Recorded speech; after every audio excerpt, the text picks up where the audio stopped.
welcome to the See Me After Class podcast. What episode is this? 30? No, not 30. 44? 44, I think. 44 episodes. My God. 44 episodes of this trash. Welcome, everybody. Thanks for tuning in. So, bunch of stuff to talk about today. Already did my episode 14 premiere. So, that's on Patreon if you want to watch that now. Otherwise, it'll go public sometime next week. It's like an early release type thing. Seemed to go down well. Everybody seemed to enjoy it, so I was really happy about that. It was a relief. I don't really know where to start for things to talk about. How's everyone doing? You guys will need to remind me of topics to discuss. I've got things written down here, but you'll need to remind me of things that have been going on, because I might have missed a few things. Where should I start? I'll just read the chat for a bit, see what you guys are talking about. Jon comes back from the dead. I was just on yesterday. The fuck are you talking about? Back from the dead. It's not even 24 hours. Oh, no, wait, no. It was the day before yesterday. I was going to stream yesterday, but I was too tired. I woke up, and then I went straight back to sleep. I was like, oh, God. And then spent Halloween evening with my roommates, just chilling and answering the door. Kids coming to the door, you know, trick-or-treating and stuff. That was fun. What's the drink today? No, nothing. Because it just makes me go to the bathroom quicker. And I don't want to drink beer because it makes me gassy, and I've got a chest problem that I keep fucking whining about. I'm sure everyone's sick of hearing about by now. I'm going to go check it out next week. I'm seeing a specialist. We got a few super chats already. Let's do those. And then I'll use that as a bouncing board to jump into some other topics, because I'm just, every time I start one of these, I'm just an anxious mess and I don't really know where to start. So let's, where are my chats here? Here they are. Dice says, Jesus, Jon, finally you don't have a poopy white wall background. How's a white wall poopy? Maybe if I shit in my hand and smeared all over it. It's a white wall. I think I put too many posters up because I kind of like, I mean, I positioned the table and the camera here for a reason, so you could see the brick white wall behind me because I like the aesthetic of it. But now I've covered it in so many posters that you can't even tell there's a brick wall behind me. So I'm wondering if I should maybe space out the posters a bit more so you can see the brick in between. But I'm going to change the layout entirely. I'm going to have it so the camera's facing the corner of the room instead, and then back the table away from the walls a bit so I have some space, and then that way you can see more of each wall, and that gives me more room to put stuff up. So I'm going to put these posters, I'm going to move them over, and then I got some LED signs too, some super nerdy cringy Nintendo LED signs. I'm going to put those up. So yeah, I'll probably do that for the next one. Also, you excited for Death Stranding? Another thing, do whatever you want. Thanks, man. Death Stranding, yeah, I actually am. I'm reading the reviews lately, and it's pissing a lot of people off because, you know, the meme is that it's basically a walking simulator. And I've been reading some people saying that reviewers are being too apologetic for the game because it's Kojima, right? It's the guy behind Metal Gear Solid. So, like, no matter how annoying Death Stranding is, it must be a good game because it comes from a guy who knows what he's doing. Obviously, he's got a repertoire of quality games. I mean, the last thing he put out was Metal Gear 5, and I fucking loved Metal Gear 5. I thought that was terrific. I don't know how you guys feel about it in Death Stranding, but like, he did all these Metal Gear Solid games, and then he did 5, and I thought it was terrific. And then he wanted to do something new with Death Stranding. And even though, like, I look at Death Stranding, and even I'm like, looks like a lot of walking. Is this really compelling gameplay? But on the other hand, I'm like, you know, he's earned the right to do what he wants, and I like that he's ballsy enough to make a game like this. And I think he's deliberately...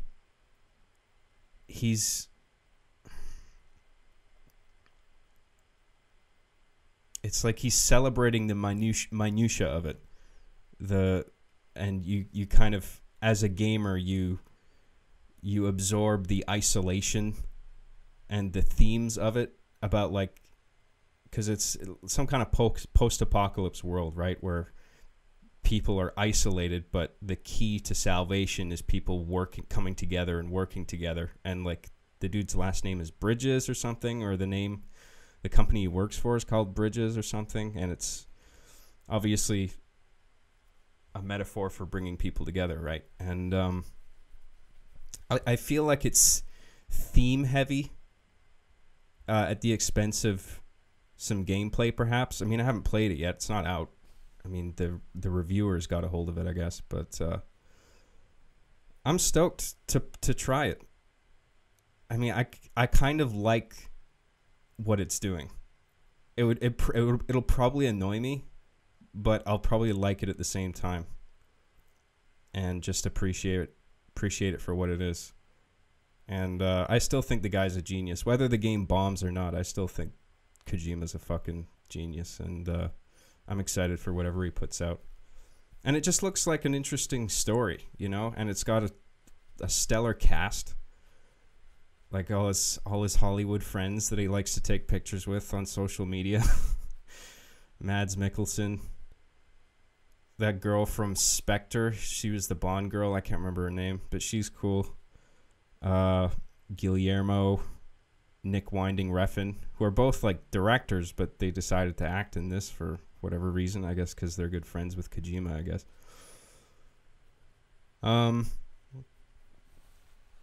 Yeah, I'm stoked for it. I'm looking forward to it. I don't care that it looks like a boring walking simulator. I'll probably kind of appreciate the I admire it for being non-conventional. And I'm glad somebody like Kojima has the balls to put something out like that. And yeah. Thanks, man. Yeah, I'm looking forward to it. Shao Kahn Shoulder Charge says, can you upload your premiere stream to Patreon? I did. It's on there. So if you're on Patreon supporting me at any tier, including the lowest one, you should be able to see it. I posted it earlier today. Thanks, man. So yeah, the premiere stream is up there, and the episode itself is on there too. But for the public release sometime next week, I've uploaded a fixed version. I fixed some minor sound issues. There's always some little fucking thing that I've got to fix. The thing I added somebody in the credit. I forgot to, the guy who donated his Xbox One to me, I forgot to put him in the credits. I was like, oh, fuck. So I put him in, this is the third render of the episode, and I put his credits in, and I fixed a first strike thing. You know, when an avatar in Reach dies in one of my episodes, you always hear the fucking first strike sound, because I keep forgetting whenever I start a gameplay film to kill off one player and get rid of that first strike. And because otherwise it's like in the hard-coded audio, right? The raw game audio. And so, yeah, it was in the club scene when Adam shoots one of his soldiers. And so I took that audio out, and I replaced it with the raw audio from another clip. But there's still like a there's a, I put an original like gunfire sound in there, so even though I took out the raw gunshot, it's still fine. So anyway, there's the fixed version will go up when it gets released publicly, but the version that has those problems still, you view that whole episode on Patreon as an early release perk. So there you go. Thanks, man. And thank you to all my supporters. And I'm so happy you guys dug the episode. And I don't know if it's the best one I've ever made. I think it's up there. But a lot of people were saying it was the best one I've put out so far. So, and it only gets better from here. So I hope you guys stay tuned despite the wait. But the script for episode 15 is already done. Well, I'm giving it one more pass.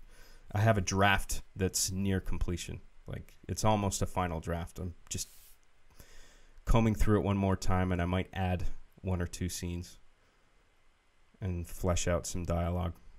But yeah. Thanks, man. Played in the background says, are you close with your family? I've never heard you talk about them. I'd rather not get into that. If that's all right. Not all of us come from, wonderful family backgrounds, and I'd rather just not get into it. I don't want to be dishonest on my podcast or evasive when it's not uncalled for, but we all have things in our lives that I think we'd rather not talk about, so hopefully that's okay with you guys. But I appreciate the support nonetheless. Thanks, man. Mike Concrete says, damn it, John. Why do you always stream while I'm at work? I wait for you to go to work. I watch you on security cameras.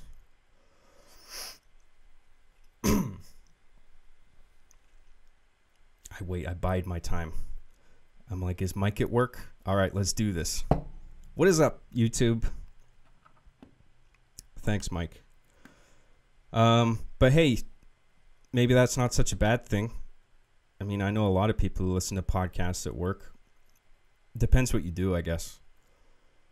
I know some people who have gotten in trouble for listening to YouTube while they're at work.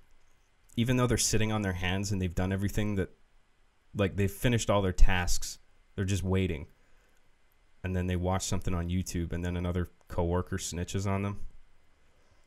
It's like, fuck off. What business is it of yours? I did everything I have to do anyway. I'm waiting for tasks. Like, give me a fucking break. Not me, but other people.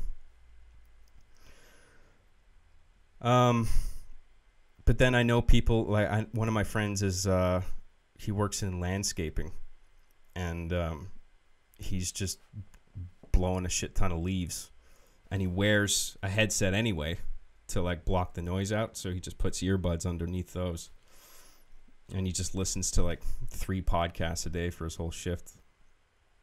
It's pretty cool. Not my podcast, because it's shit.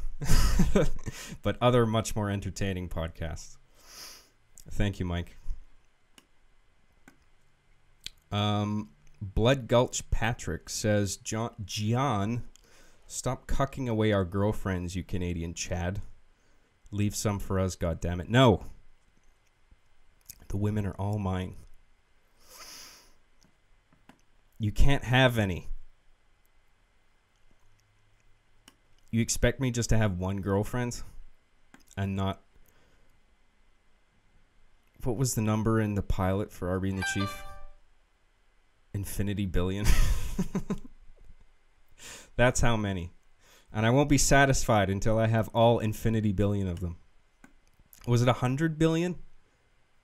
Or just infinite girlfriends? I can't remember what the term I used.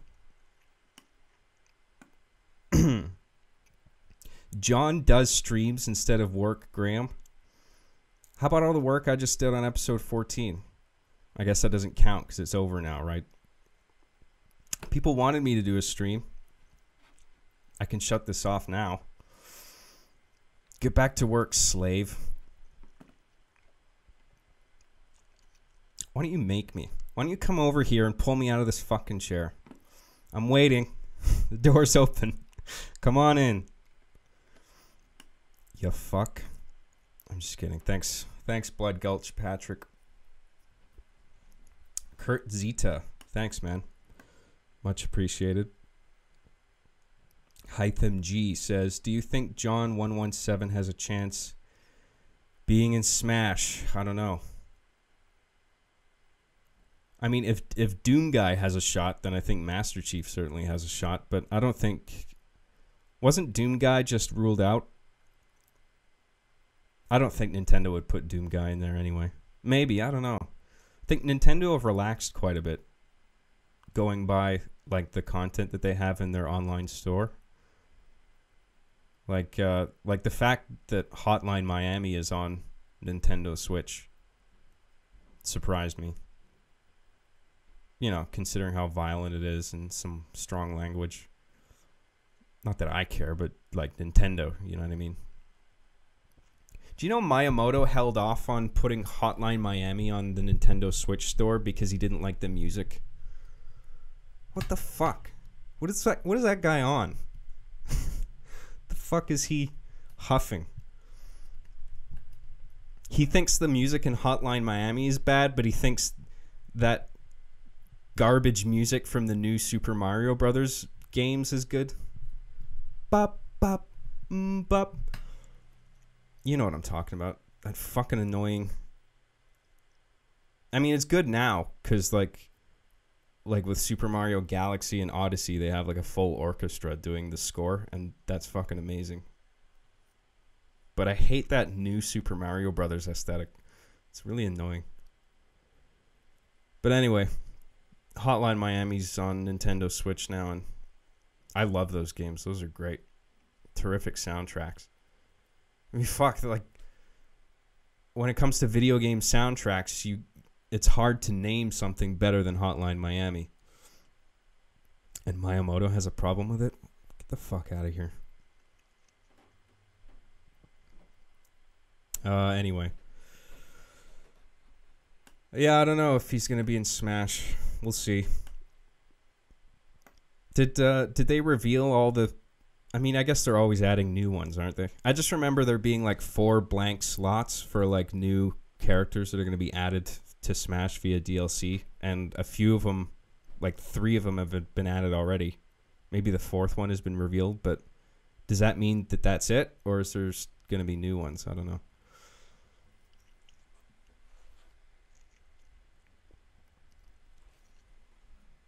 I guess we'll see. I think the last one was Banjo, wasn't it?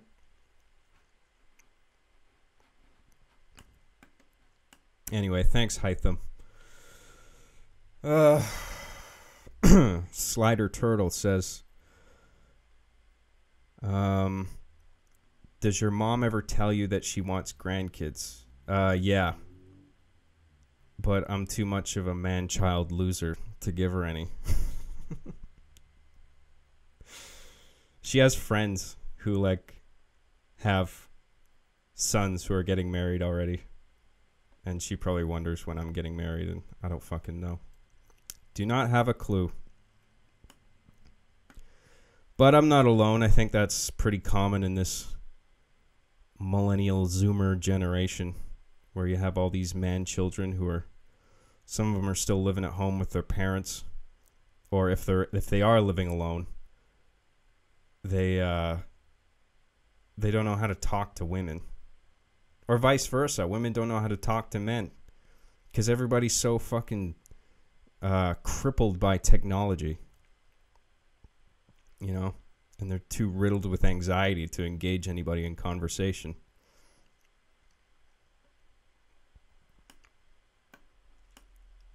I don't know what's going to happen. It's a shame. World's not what it used to be. Thanks, Slider. Nate Teff says, was hoping you found out about the toys before you die. Oh, well. You'll just have to wait and see what happens, I guess. Thanks, Nay. Played in the background says, is there a big battle at the climax of the series finale? Maybe Arby and the Chief can rally tossers behind them. Not saying you have to do this, but would be really cool. Oh, I don't have to do what you say? That's a relief. I'm just kidding. There is a big battle. I'm not gonna reveal anything beyond that though, but there obviously is a climax planned. So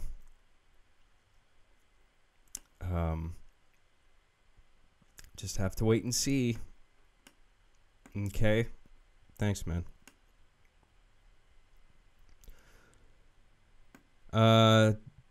Dow Jad says, who will pay the bills now that you're dead?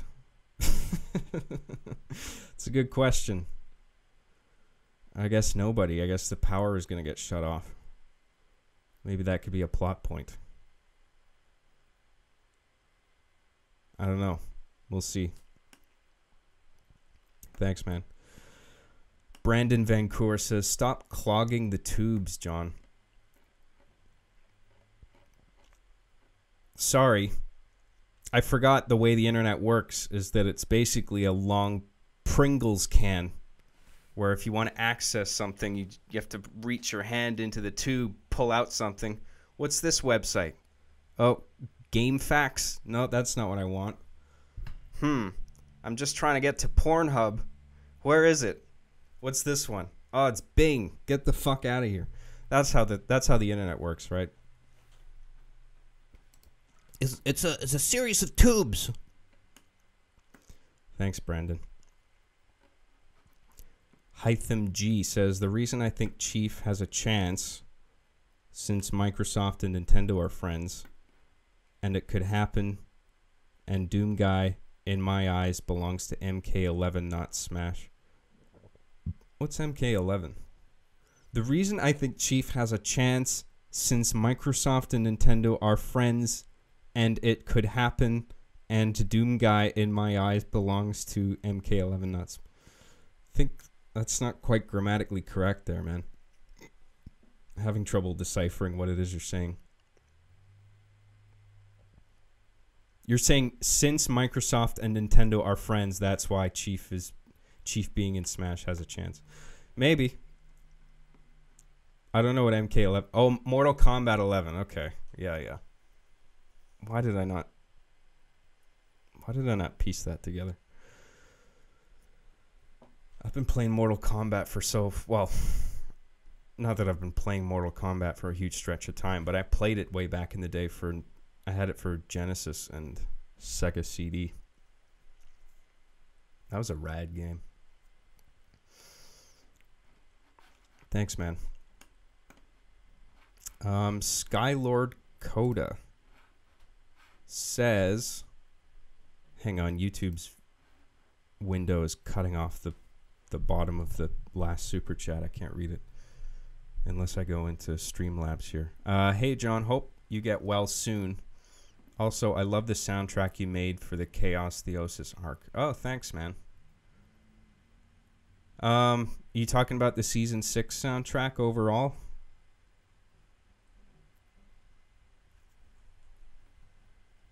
Yeah, so certainly the music for that season was certainly an improvement over Season 5, but a bunch of tracks were still crap. I feel like I didn't start making music that was passable until around Season 8, like now. But even now, I make some tracks and I look back on them and I'm like, Jesus, what was I thinking? That sounds bad. Not all of them, though. I quite like some of the ones I've made. I think they're catchy. That means I'm an egomaniac if I like something that I made. Anyway.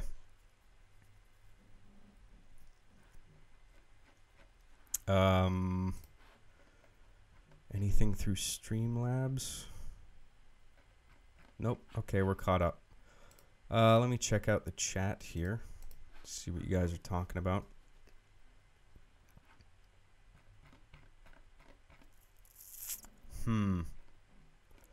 Still too early for everyone to start role-playing. Where's the new episode?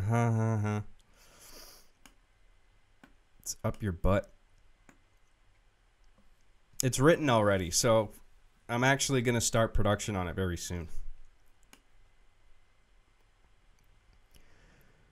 John, have you seen El Camino? Yes, I have. It was terrific.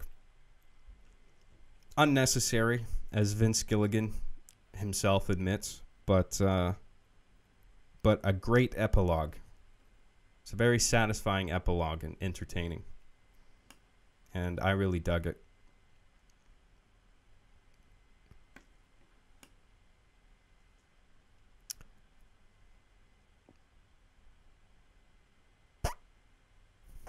The music is sick. What the fuck?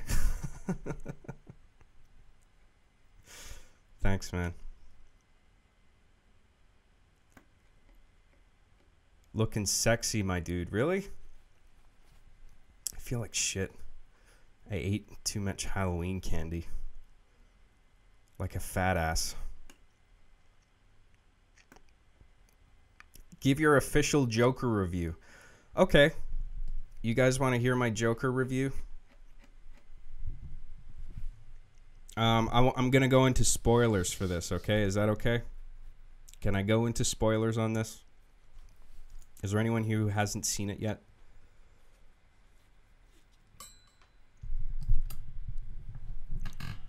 Okay, Joker. It was good. The end. I hope you guys liked my review. I liked it right away. From the old school Warner Brothers logo from like the 70s. I thought that was rad. So it won me over right away with that. And then it started with a really creepy show tune. Kind of, I don't know how you describe the piano melody that opens, but like vaudeville or something like that. But anyway, the music is really well chosen. I liked the font of the credits. Joaquin Phoenix, fucking amazing. I mean, whether you like the movie or not, it's worth seeing just to see his performance, because he really takes that character seriously in a way that Jared Leto just did not.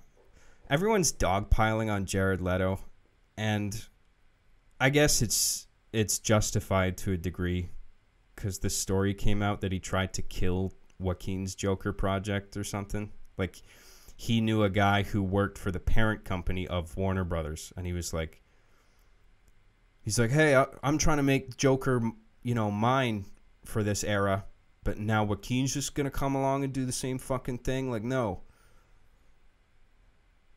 Presumably, I don't know if that's exactly how the phone call went verbatim, but that was just, I mean, I don't blame Jared for that character. I blame that's bad writing and bad direction. That's like the filmmakers and the studio decided to go with that rendition of Joker. Maybe Jared had some say, I'm not sure, but they went for this whole like Instagram gangster angle that's so like cringy and try hard with the fucking damaged tattoo on his forehead. And like, just like such a try hard performance because it's Joker and he's crazy. And he didn't really dig into the role on a serious level like Joaquin Phoenix did. Like, what he did was really impressive.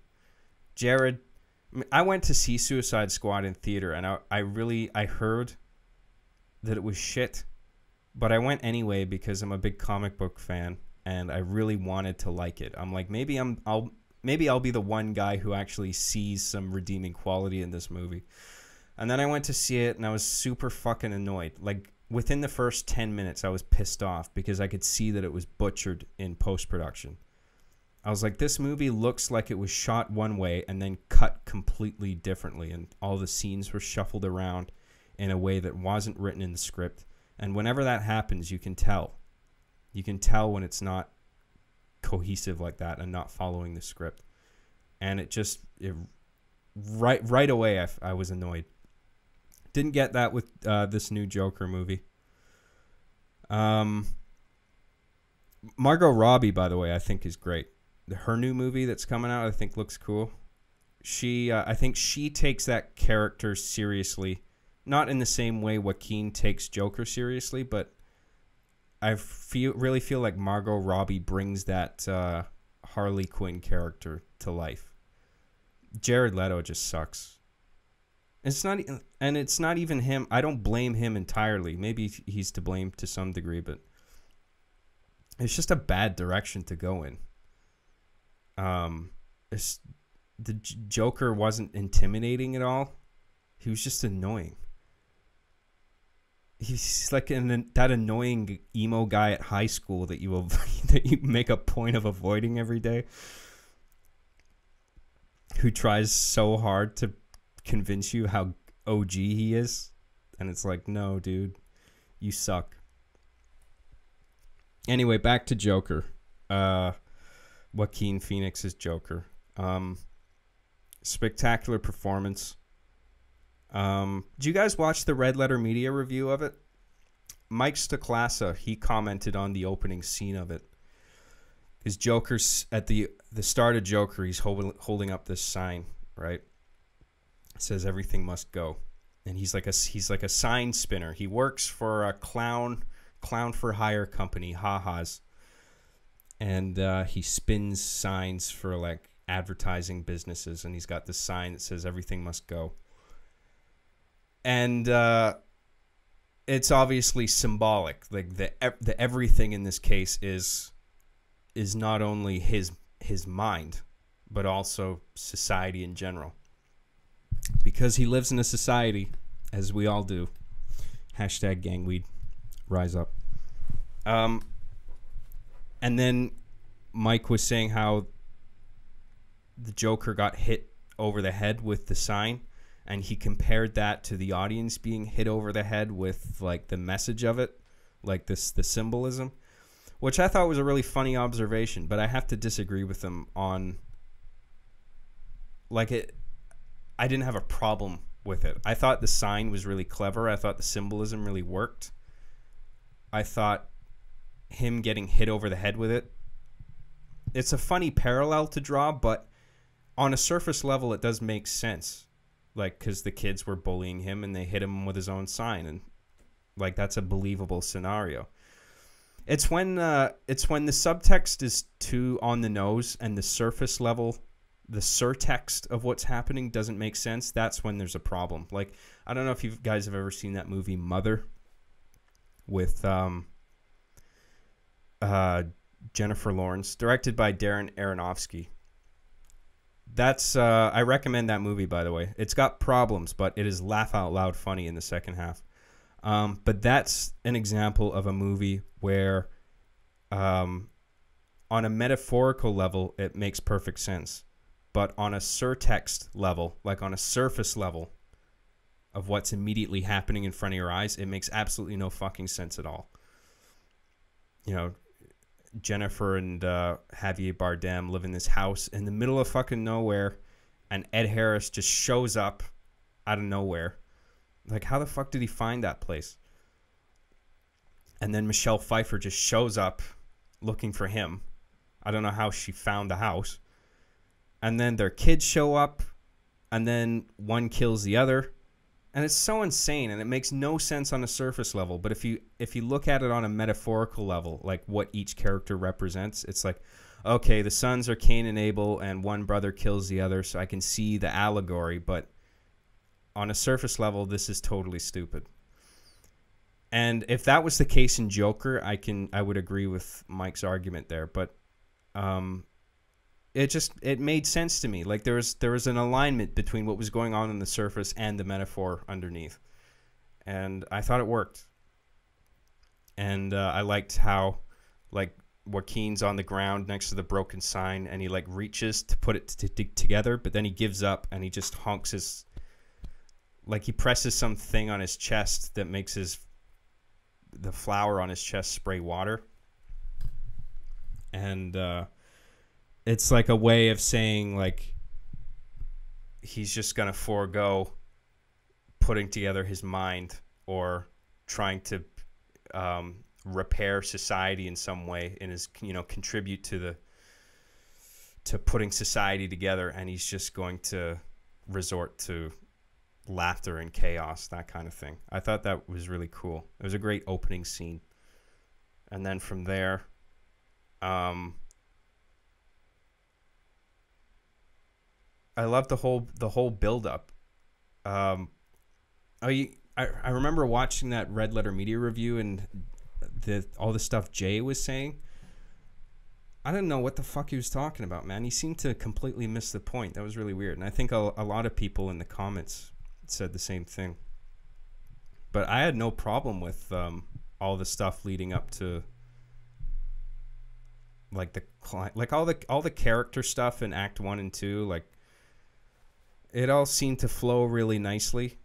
And it's a disturbing look at somebody who is downtrodden, and like, he takes that role so seriously, and he does all this crazy shit. Like, there's this one shot where he empties his refrigerator and he climbs into it. Apparently that was something he did on the first take, and he shocked the whole crew behind the camera. They didn't even know he was going to do that. It wasn't in the script. Director didn't know he was going to do that. But he did it because he felt it was right for the character. He felt it was something that character would do. And I think he's right. And that was really cool. And it's the right direction to go in, rather than what Jared Leto did with his Joker, where he was like messing with the crew off camera, where he'd do this stupid shit, like he sent Margot Robbie a dead animal in a box or something like that, and just all this cringy stuff that, like, I guess is somehow supposed to be associated with method acting, but it's just stupid. Like, if you're gonna do crazy, interesting stuff with the character, don't do it behind the camera when the cameras aren't rolling. Do it in front of the camera. You know? I guess it was supposed to put the other cast members on edge or something, but it's so dumb. I mean, I think that was Jared's sole decision, and it's like, what the fuck were you thinking, Jared? That was stupid.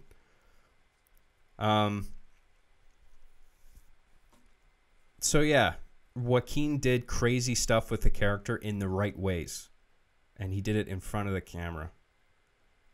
And what else did I like about that movie? I really dug the violence. I loved how Bruce Wayne was incorporated. I was worried about that, because I'm like, are they gonna wedge little Bruce Wayne into this to an unappealing degree, where it's like, okay, we get it, he's Batman, like, but no, it was very restrained. Like, there's one scene with Bruce Wayne, or, well, two, but there's one around the middle where Arthur goes to Wayne Manor, and he sees Bruce, and he actually has a motivation to be there because of he thinks he's Thomas Wayne's illegitimate son, and so he goes there for answers. So it makes sense for him to actually show up, and I really like that plot point because it was a red herring.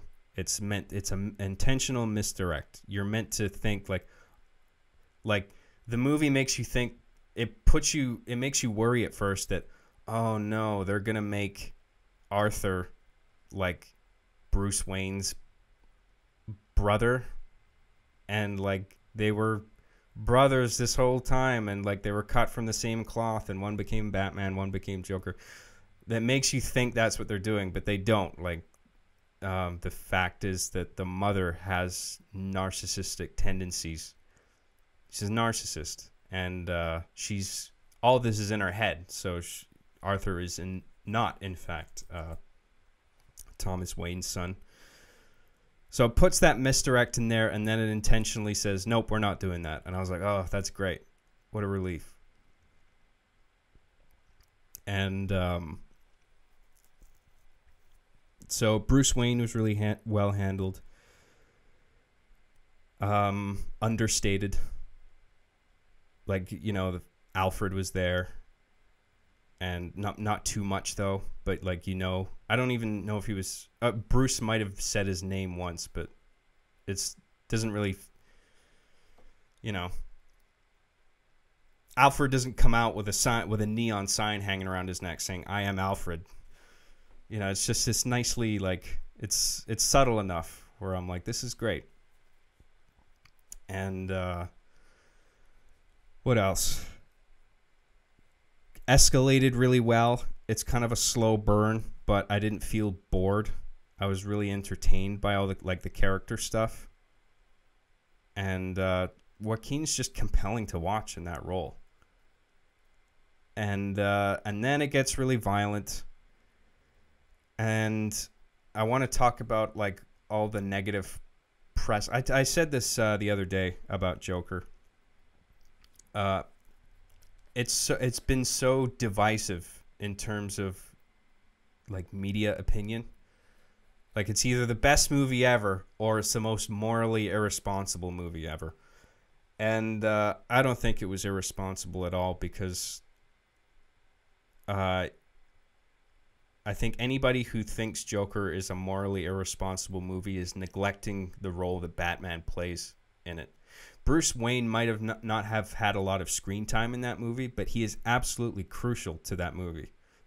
The reason the movie works is because of Bruce Wayne, even though, like, he's only on screen for like a few minutes altogether. And you can't really get around the fact that it takes place in the Batman universe because it's a Joker movie. It's called Joker. Like, it's the Joker character, and he exists only in the Batman universe. So if you were to take Batman out of the movie, I don't think the movie would work. Some people argued with me on Twitter over this. They said the movie would work even if Batman wasn't a factor, and I don't agree with that. I think I would have had a problem with it if Batman wasn't a factor. Because what do you meant that means the movie would then literally be like We Live in a Society, the movie, where, like, the whole town is in chaos and Joker's, like, celebrating, and then it just ends. And, like, what are you supposed to take away from that in terms of a message? Like, oh, tear it all down, eat the rich, flip cars over, burn them, kill people, shoot people in the face, steal their money. What kind of a fucking message is that? That's so dumb to me. But you can't get around the fact that Batman is a factor because it's a Joker movie. So, and the last shot, I want to talk about the last few minutes of the movie too, because, like, the last scene with Arthur, he's in a mental institution. He's in a cell, and he's laughing. And this woman, the therapist or something, doctor, says, like, I think she asks, "What's so funny?" He says, "I thought of a joke. You wouldn't get it." And then it's like an extreme close shot of him laughing. And then there's a hard cut. I don't think there's any sound design accompanying it, but there's just a hard cut to Bruce, little Bruce in the alleyway, and his dead parents. And then it cuts back to Joker. And I'm like, that's fucking great. Like, that's that hard juxtaposition. Like, you guys know what Kino Pravda is, right? It was popularized by an very old movie called Battleship Potemkin. It was famous for its juxtaposition of scenes and ideas, and it's meant to provoke thought. And it's from Kino Pravda and Kino Fist.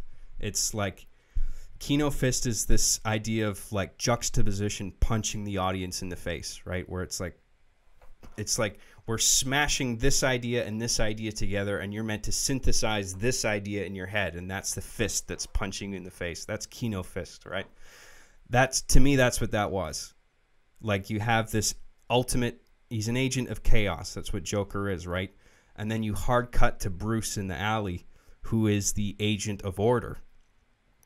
So you have the ultimate agent of chaos, the ultimate agent of order. And the agent of order has been created as a result of the chaos that the agent of chaos has brought. So it's like this idea of the yin and yang thing, one feeding the other, right? Batman exists because Joker exists and is manifesting chaos into the world. And then the same is true vice versa. You have too much order, an element of chaos like the Joker will eventually come into play and fuck things up. And which is further reinforced in the very last scene, right, where it's like a scene missing moment where you see Joaquin in the cell, right, and then it cuts to the hallway outside, and then you see Joker walking away with bloody footprints because he escaped the cell somehow. And then like you see him walk to the end of the corridor, he runs left, and then he runs away.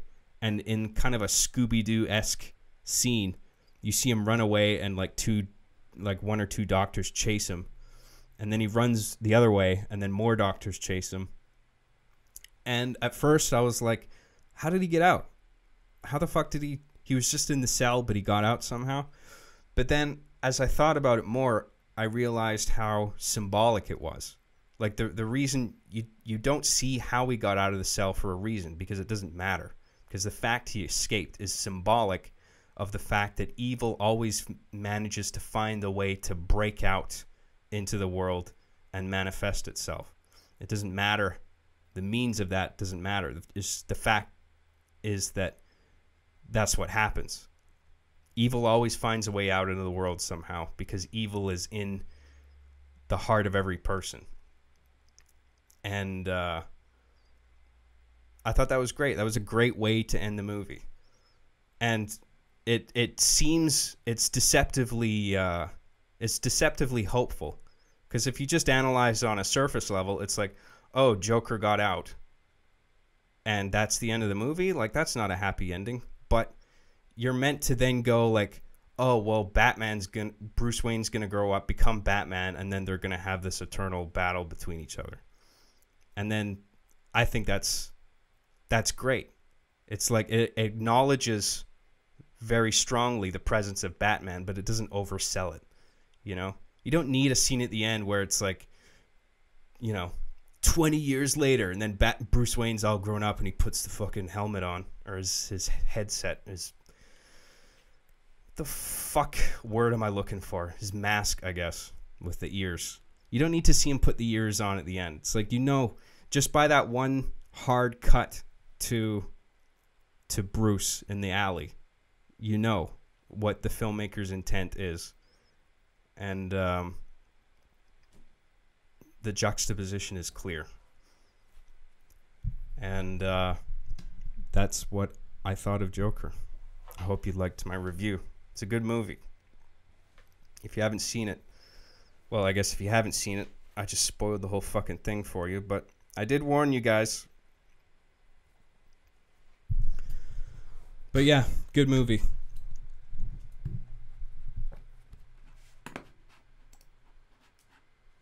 I assume you guys liked it. What's the consensus on your guys' end? Did you guys like Joker? I had a great time. I thought it was great. What did you think of the plot twist where it was revealed that the girl down the hall wasn't really there half the movie? That didn't bother me. I don't know why that would off-put some people. I don't understand why people would have that problem.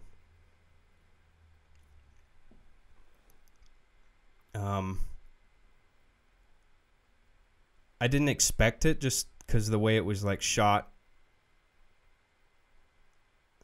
I mean, I figured like it was a possibility, but it was convincing enough. Like maybe this girl is seeing just enough of Joaquin, or of Arthur rather, that she feels not weirded out by him, but she's just not seeing like the red flags.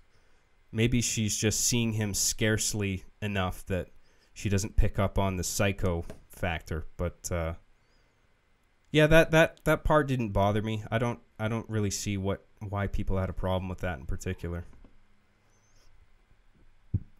I mean, I think it's a good idea to put that in there. Maybe it wasn't executed as well as it could have been, but it's an interesting... This is another thing that Jay said on that Red Letter review that pissed me off. But he boiled it down to like this checklist where it's like, you know, imaginary girlfriend, check.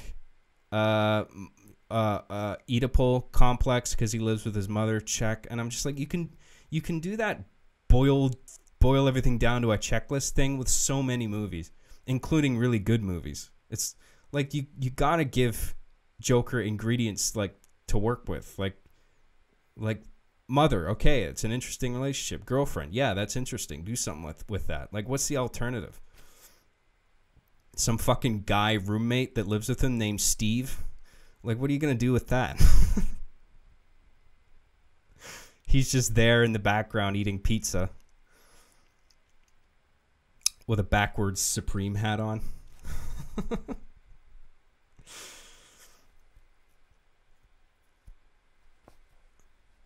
Yeah, like you can do that checklist thing with everything. And it's like, if you like the movie, it's not a problem. But then if you don't like the movie, all of a sudden it's like, ugh, it's just a checklist of things that was, you know, it was this fill in the blanks approach where it wasn't a true artistic endeavor. It was just like, okay, we got Joker, we got to throw the mother in there, throw the girlfriend in there, having problems at work. His boss is an asshole. Like, I mean, there's got to be something there for him to play off of. Like, what else is it going to be? What's the alternative? Anyway, I didn't have a problem with that plot line itself, but I thought the reveal was poorly done. Might have been better without the flashbacks. Oh, perhaps, but I don't think it would have played as well if those weren't put into the edit, like flashing back to the scenes with like where you originally saw the girlfriend was with Joker, but then in those flashbacks you see that he was alone the whole time. If the movie didn't have those, I feel like the fact that she was in his imagination wouldn't have played very well. I think people would have been confused. And even though the flashback thing is like really on the nose, I think that's a better decision than to leave them out, because I think people would have been more confused. I kind of agree that was like, it was a little on the nose. Maybe could have been executed better somehow, but I mean, I can't think of a better. Maybe if I spent some time thinking about it, maybe I could come up with something. But I was happy with the way it was. I didn't really have a problem.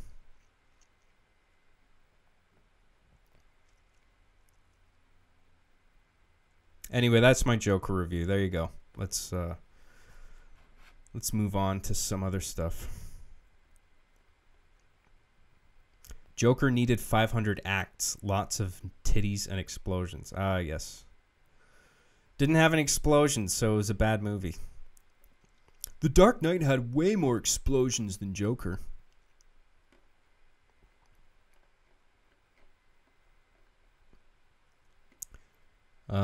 What else we got here? Some new chat. Lord Xanthar the Allen says, saw your last live stream, great episode, but what happened to the Hello World zombie dudes? Hello World is still a plot factor, believe it or not. It hasn't been brought up yet since the first time, but it will come back into the plot. So just wait for it. Wait for the next one. You'll see it then. Thanks, Alan. It's also the whole 0 hour thing. That's also still a factor. The opening flash forward, that still ties into the main plot. I haven't forfeited that. The whole season in the coming episodes will come together in a way that I think people will be really impressed with. Hopefully, there are things coming up in the last 3 episodes. They'll be like, Oh, that's why that scene years ago was there. Like, oh, I see that. That's why that happened. Like, things will really come together in a way that I think will be satisfying. Anyway. Thanks, man. Slendy says, I love you and your streams, John. I will donate more to your cause. I felt a great feeling seeing your stream on my notifications. I owe you. Thank you, good sir. Thanks so much, dude. Yeah, we live in a brave new world of media where someone like me can basically have his own show. This is my show. I got a show. If you had told me back in the 90s that I could have my own show, I wouldn't have believed you. But now technology makes it possible for every single individual to have their own channel. And just wrap your head around that. Like, when I was growing up, a channel was just a thing on cable TV where it's like no individual person can have their own channel, but now that's possible. I can make an episode of something, or maybe it's just a podcast of my stupid fucking face on camera, and somebody can full screen it on their big TV at home and watch me as if it's like a theatrical experience. You know? They'll full screen me on their TV and be like, okay, it's time to watch the John Show. That's amazing.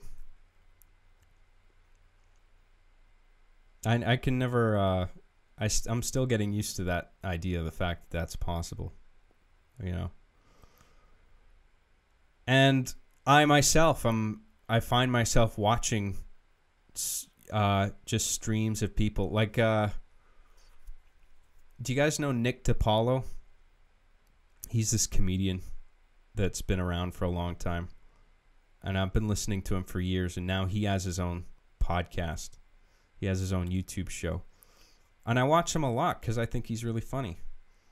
And he's basically doing the exact same thing I am. He's just in a room in his studio or his place he lives or whatever. He just has a corner of one room dedicated, a little studio space with a couple cameras pointed, and he just talks. And I watch something like that with the same level of enthusiasm as I used to have when I would tune into Dragon Ball Z on TV when I got home from school. You know, it's really cool. I love that somebody can see me on their feed and be excited to watch me as if I, you know. And when you think about it, it's like it's no different than what, say, YTV was back in the day. So all YTV was a little studio space in a one floor office building somewhere in Toronto. And they had a couple cameras and a DJ Phil. That was who I started with. After that, it was Sugar. And it's basically the same thing. Some people in a room with a couple cameras. It just, back then, it was really hard to, you know, get a hold of a sophisticated camera, and like YouTube wasn't there at the time to allow people to broadcast whenever they want. You know, if you wanted to watch something, it had to be on a TV channel, and there was a limited amount of channels, and you had to have like you had to have like a studio contract or something in order to get on TV. But now it's like any fucking dumbass with a camera like me can just immediately occupy your television at home, and I think that's fucking amazing. Anyway, God, I'm just listen to me ramble on about this just stupid, boring shit. Nobody cares.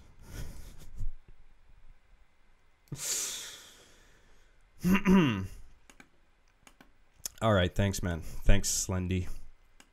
I'm glad you enjoyed my streams. Johnny Cared says, hey, baby, great episode you did. Crazy ending. Have you ever had fans approach you in real life? And if so, what happened? It doesn't happen often. The last time it happened, I was shopping. And there was a guy that worked there who, He was like stocking shelves or something, and he recognized me.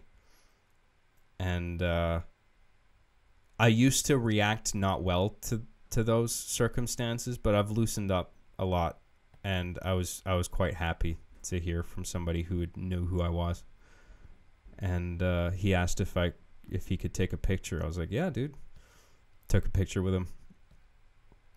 He was a really nice dude. And yeah, I used to be really awkward. Like, that would occasionally happen before, and I would just pretend to not be the person.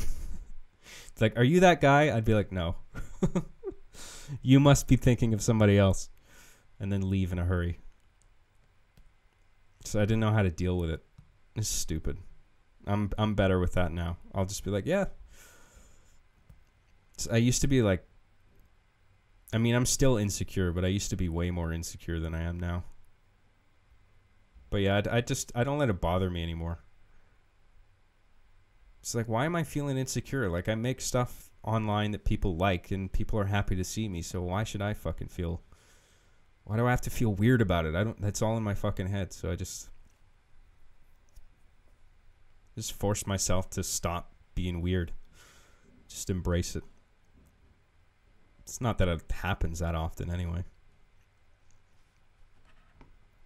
Anyway. Thanks, man. Hazel Allister says, spoil me. Did Adam kill his mom? Breathe if yes. No. I don't know. You'll have to wait and see. I'm not saying anything. I will neither confirm nor deny that statement. Thanks, Hazel. Jebediah Kerbal says, have you seen Scooby-Doo Mystery Incorporated? I don't know what you're referring to. Is that... I assume that's not like the cartoon. Like the 70s cartoon? Was it? I think that started in the 70s, didn't it? Scooby-Doo.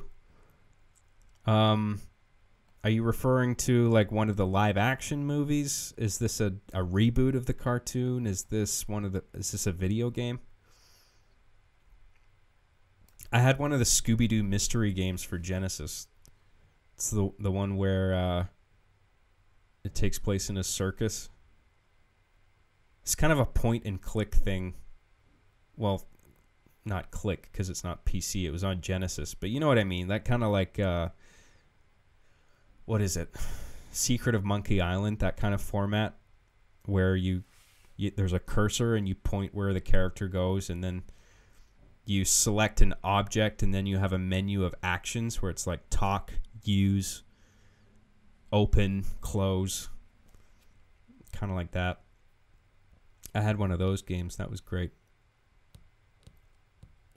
But yeah, I don't know what you're referring to specifically, but I like Scooby-Doo. I'm a fan. That's the exact name of the show. It's fairly modern. By far the best Scooby-Doo show out there. Okay. Adventure game? Well, no, it's not really. Adventure's too broad. Because, like, I mean, Ocarina of Time is an adventure game. Uncharted is an adventure game. But there's different types of adventure games, right? And that Secret of Monkey Island format is a very specific point and click, I guess. Because even if it's not a mouse, it's basically like you're pointing the cursor and you're selecting things.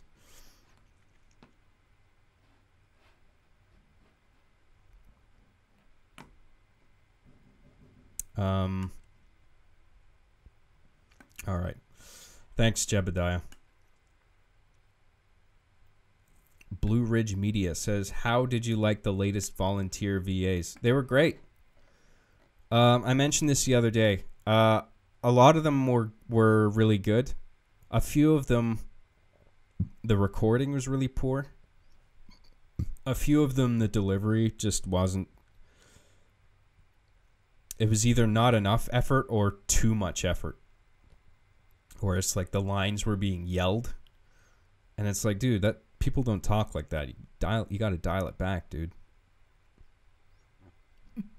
But the ones I went with, like, I was happy with a lot of them, but I can only go with I can only go with one for each character, obviously, and I went with the ones that I thought sounded not necessarily the most natural delivery, but the most appropriate, the most fitting for each character individually. And I'm really happy with who I went with. And I emailed them thanking them for auditioning. I tweeted out thanking everyone for trying. And just because if you're one of the voice actors who submitted something but you didn't get chosen, by all means, like, try again whenever I'm accepting auditions again. And women included. I wasn't looking for women for this script, but I might be looking for women for the next one. So yeah, I'll let people know over Twitter when I'm looking for more. Anyway, thanks, man. Corey in the House 81. Is that a Disney show? I think it is. Thanks for reviewing Joker. Was really looking forward to your hot take because of your experience and background in film. You're the best job. Hang in there. Thanks, dude. Are you using hot take ironically there? That's something I wanted to talk about. You reminded me. It's this weird fucking identity politics thing that I'm seeing on my social media feeds where, like, my white friends, whenever they make a post about, like, something serious, they always take a beat at the beginning to, like, apologize for their whiteness in a way. And it's like every opinion that's held by a white person is a hot take. And if you don't know the definition of hot take, it basically means rushed, ill-informed, it's not thought out, you know, and it's just like off the cuff, no research. And it's really annoying, you know? Like, why should race even factor into it? I mean, you either have an educated opinion on something or you don't. Like, why should it matter what color your skin is? Again. And despite how these people will insist that they're not racist, they insist on viewing everything through a prism of identity politics and race, where it's just like, dude, enough already. Stop apologizing for being fucking white. It's not your fault. I got into a few arguments too. I was just like, what? Why does it matter that you're white? Like, it was a friend of mine on my social media feed. He was writing something in response to Trudeau's blackface thing, which is another thing. I'll get to that later. That's another thing. But he was talking about the blackface thing, and he was saying, I'm paraphrasing, but he was basically saying, like,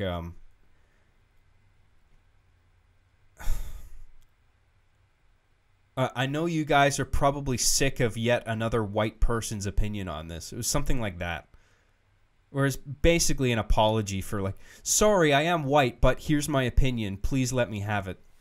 It's like, no. Don't preface. If you have an opinion, just share it. You don't need to, like, it's like that point of privilege thing at the did you guys see the Democratic Socialist Convention live stream? The highlights of it, where, like, everybody's doing jazz hands instead of applause because applause is too triggering to people with sensory overload problems or whatever. But anyway, if a white person at that convention has an opinion that they want to voice, they have to preface it with point of privilege. So the idea is you have to acknowledge your white privilege first, and then basically ask permission for your opinion to be heard. And then, in some way or another, the person you're talking to, maybe perhaps a person of color, will go, okay, I accept that you're white, and I will hear your opinion out. Proceed. And it's like, dude, you need to extract that whole thing out of discussion. If I have an opinion, it shouldn't matter what color I am. I mean, if we're really trying to abolish racial tension here, there's this weird fucking anti-white thing going on. I don't know. It's so fucking stupid. You guys know what I'm talking about, right? I'm not just a fucking lunatic. You guys are seeing this too, right? You must be. Or maybe it's just Vancouver, because this Vancouver is so fucking far left leaning. It's insane. I'm a lefty, but just Vancouver just takes it to another level.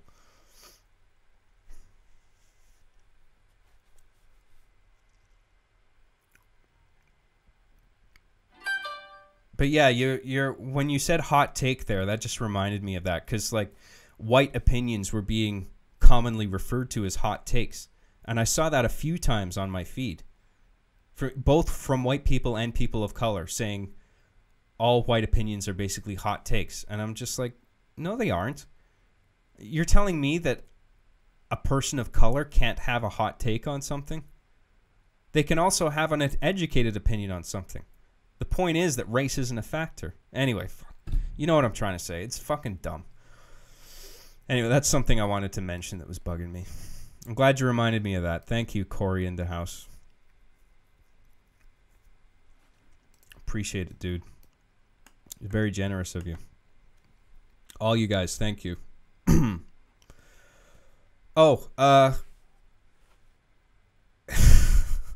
we talk about Trudeau's blackface?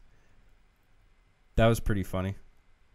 No, I don't know what you're trying to say. Please explain further. Do you really not know what I'm trying to say? I think I made it pretty clear. You're just fucking trolling, right? I'm saying basically I don't like identity politics. That's my thesis there. No matter what race you are, you shouldn't have to like apologize for an immutable characteristic of yours.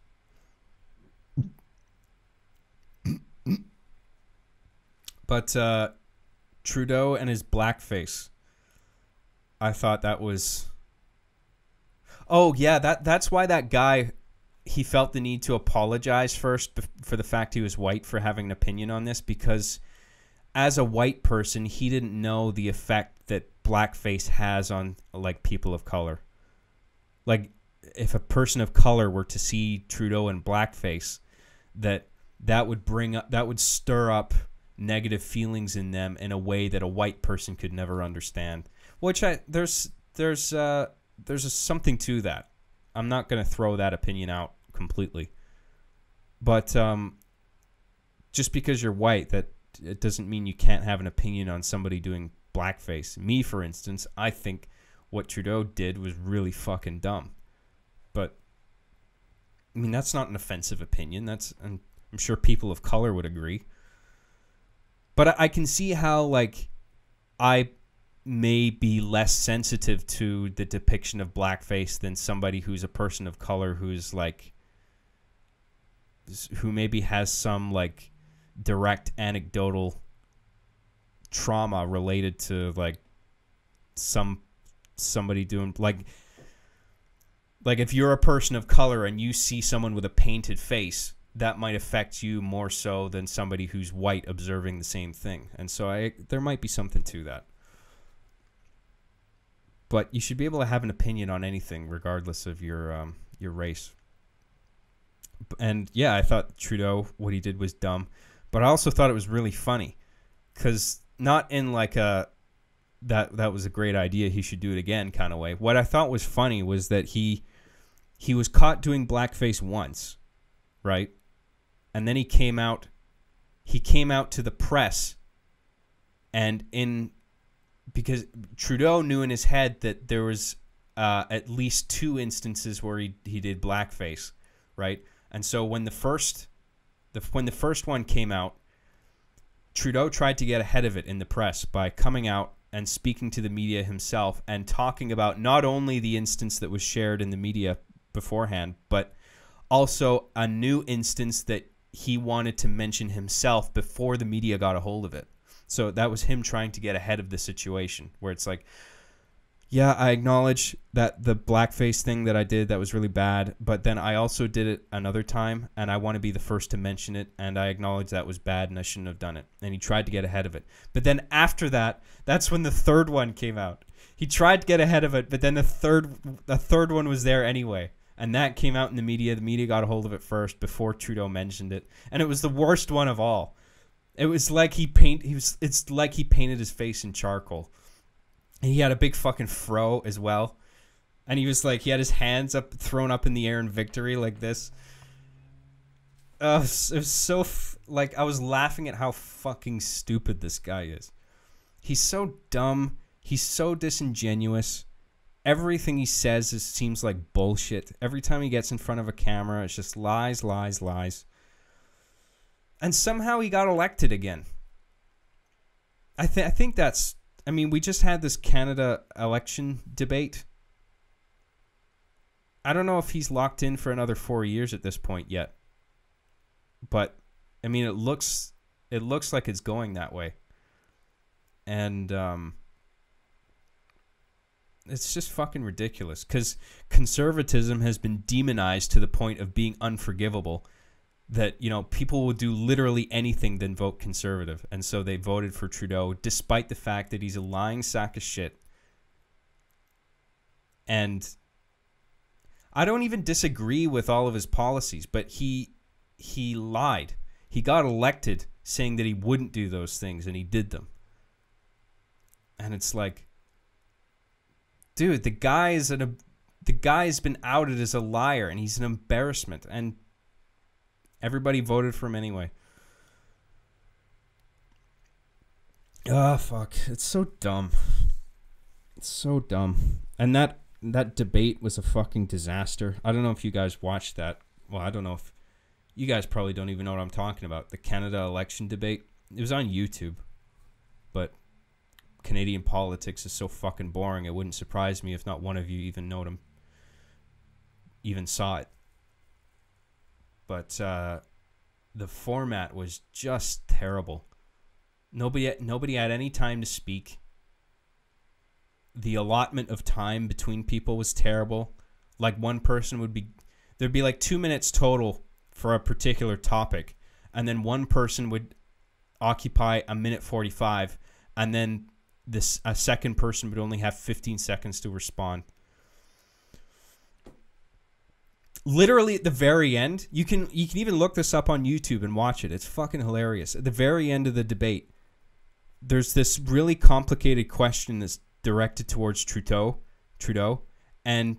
but it's nearing the end of the airtime. So the moderator literally says to Trudeau, "You have 5 seconds to respond," and Trudeau is just like, Like, it takes 5 seconds alone just to process the fact that you only have 5 seconds to say something and then start talking. But he's supposed to sum up. He's supposed to give a concise answer to a complicated question in 5 seconds. It's so funny. It's so poorly managed. You can look it up. It's funny. Anyway. You don't have to watch the whole thing. Just fast forward to the end and watch that one bit. You have 5 seconds to respond. It's like Mission Impossible. With the self-destructing messages. Except that's less stupid. It's less stupid in Mission Impossible. That's a poor analogy anyway, but you know what I mean. It's just it's ridiculous. Like, why even bother? It's like, why don't you just fucking...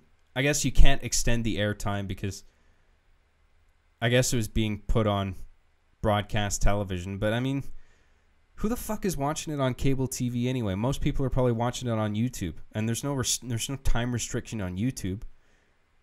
The whole fucking stream on YouTube is like 9 hours long. You can't take another 2 minutes just to let Trudeau give a fleshed out answer to something? No, 5 seconds only. It's so stupid. What an embarrassment. Anyway, there you go. We get it, John. Canada is boring as fuck. Okay, I'm sorry I keep going on and on about things, but like, this is how I operate, okay? I think of something, I get on a train of thought, and then I'm always feeling this fucking pressure from the chat, like I'm speaking too long on one particular thing. I gotta just not let the chat derail me so often. Not that you guys have been cool. I'm not shitting on you guys. But just sometimes I feel like it's like, yeah, we get it. We're like, okay, well, why don't you just let me talk about this thing and let me reach a natural conclusion, and then I'll go to the next thing. Or if you don't want to listen to me, just fucking put me on mute, put someone else on, listen to some music, and then eventually I'll move on to another topic. John, don't apologize for being yourself on channel. Don't let people keep you down, John. You be all you can be.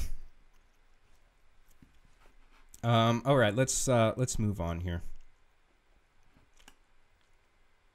Where are we in the chats here? Cadenza says, wanna also recommend that you watch EFAP. What is EFAP? Is that what I think it is?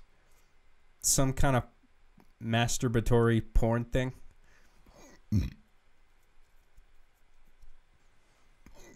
Or is that an acronym for something more innocent?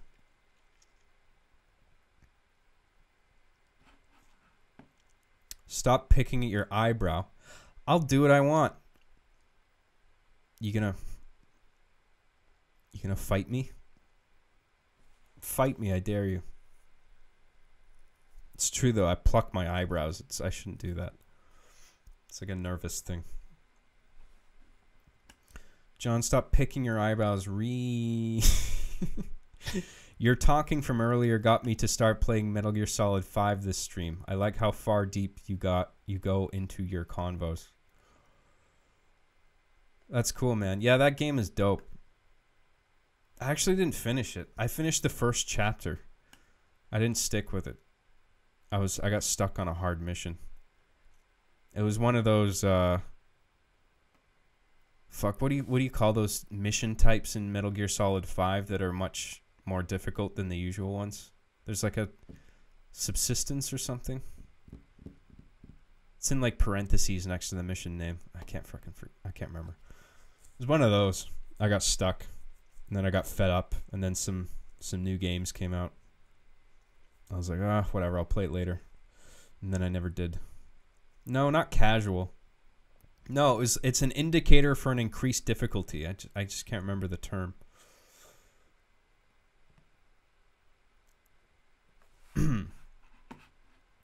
Anyway. Yeah, I don't know what EFAP is. Let me look up EFAP. I'm curious. Hang on. EFAP. Employee and Family Assistance Program. That's probably not it.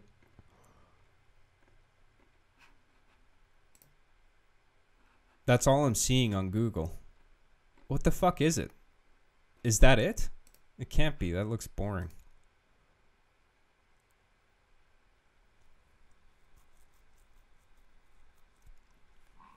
What the fuck is EFAP?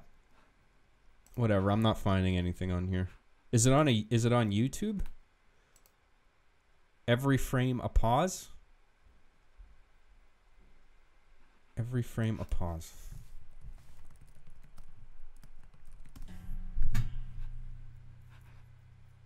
efap.me. Oh, this is some fucking furry shit.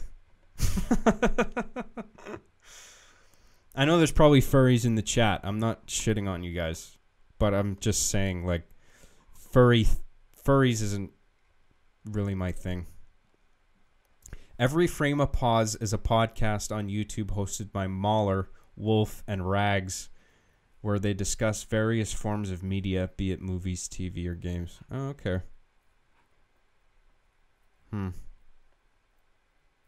Yeah, it doesn't really look like my kind of thing.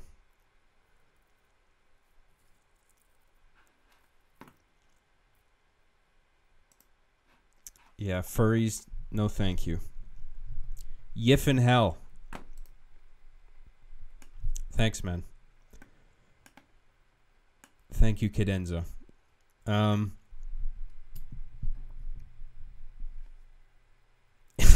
E-fucked is where it's at.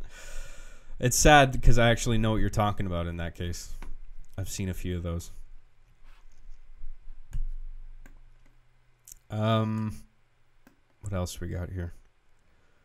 Travis says, absolutely loved the episode. I laughed hysterically at the pooping scene. I will never outgrow those immature jokes like that. Thanks. Hey, you're welcome, dude. Yeah, I like that joke too.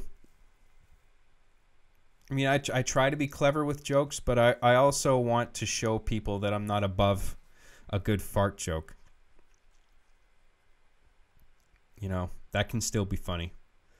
And in that situation, I definitely think it was funny. Because it's not just the fart. It's the circumstance, right? And in combination with the fart, I think it's pretty funny. Anyway, I'm glad you enjoyed it, man. Thank you. Jebediah Kerbal says, thoughts on the Outer Worlds / new Star Wars game? My roommate just got the Outer Worlds, and I watched the first, 10-15 minutes of it. I watched him create a character. I watched the intro. Looks great. It reminds me of, like Bioshock mixed with Fallout, but with, comedy in there, too. Like, all the character animation has this comedic, DreamWorks-y kind of bounce to it. It looks really good. Did you guys hear about Bethesda shitting the bed again? I mean, just when you thought Bethesda couldn't shit the bed possibly anymore. I mean, their bed is full of shit at this point. There's not even a mattress. It's just shit. And the sheet is just shit. Pillows full of shit. It's a bed full of shit Bethesda is lying in right now. And they fucked up with Fallout 76. And then a bunch of key people from Bethesda left.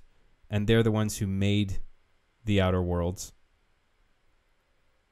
And then here's Bethesda still fucking up with this glitch in Fallout 76 that apparently eats all your stored items and doesn't let you get any of them back. How can you fuck up that badly? Jesus Christ, you think they'd have, pulled up their socks a little bit after that, after the fallout of the Fallout 76 release.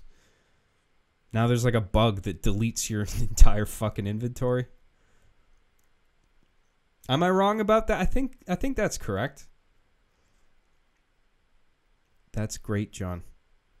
Are you seeing that ironically? Or sarcasm? It's hard to read the tone from some of you guys. Bethesda has earned my for delaying Doom Eternal. Oh yeah, Doom Eternal I'm still stoked for. I guess they haven't shit the bed completely. I mean, if Doom turns out alright, but Fallout, fucking hell.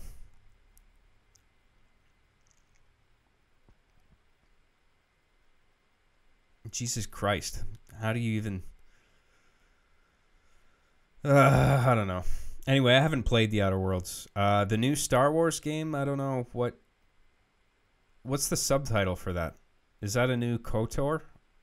Or is it Fallen Order or something like that? Or it's not another Force Unleashed, is it? I can't remember. Jedi Fallen Order. Oh, okay. No, I haven't really heard it much about that. That's still Electronic Arts, right? I presume they own the Star Wars license, don't they?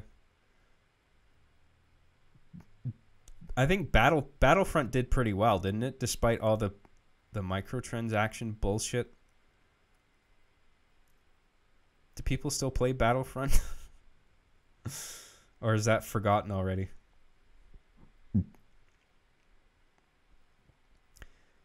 Hey, if you get the time, could you read that copy pasta you were sent?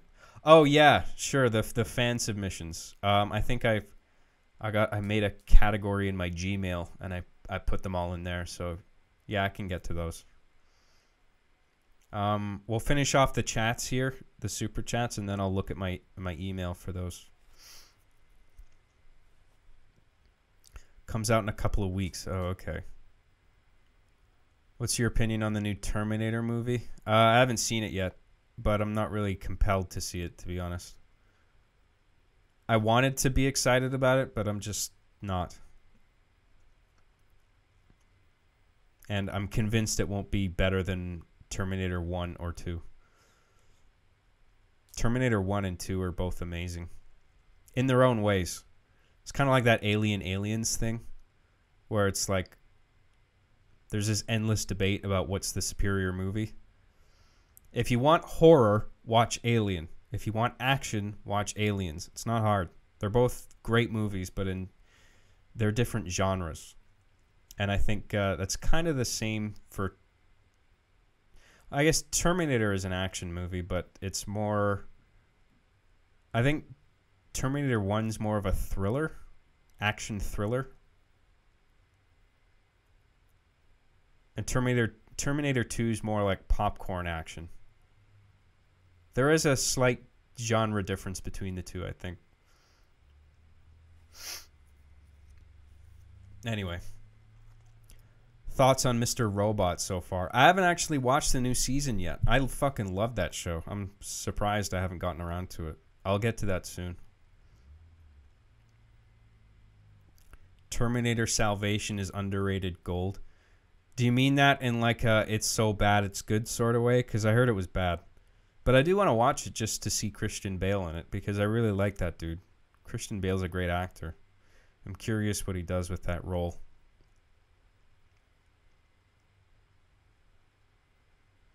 Anyway. Thank you, Jebediah.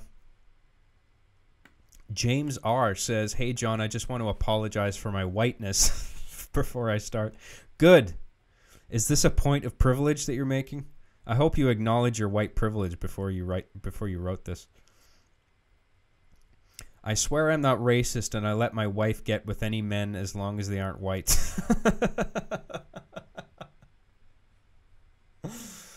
I think that's called being a cuckold. Moving on, point of privilege. My question is, and then it just ends there. That's not a question. Anyway, thanks, James. That was funny. You made me haha. Rivers727 says, why is the left all in on that soy consumption? I don't know if it's like... I don't know what this obsession with soy is. I mean, I know it kind of became a meme because of like soy's... There's something in soy that that increases estrogen levels in the body. Presumably decreases your testosterone count, which would detract from masculine characteristics. But I mean, I used to drink soy. I don't really anymore, but there was a stretch of time where I was drinking like a bunch of soy beverage. I guess that makes me a soy boy, right? But I'm not. But even though I was doing that, I don't consider myself one of these. I don't consider myself a soy boy in the meme sense, where I think men are trash and all this stuff. I don't know. It's weird. Everyone's laughing because I'm a soy boy now. Oh, I'll never hear the end of it now. Chat's going fucking crazy. John's a soy boy. I knew it. All this time. Yeah. Have a field day with that. Hilarious. I still eat meat. I balanced it out. I don't drink soy exclusively. Anyway. Quit making fun of me, you guys. Stop making fun of me on the internet, or you'll be sorry. Thanks, Rivers. Played in the background said you'd look at gamer Joker memes, gangweed. Yes, you're right, I did. I'll finish off these chats and we'll look at some quick gamer Joker memes and then we'll do fan submissions. Thanks, man. Crank said, I have diarrhea, John. That's a shame. Might be your diet. Or maybe you're just coming down with something. Too much soy, maybe.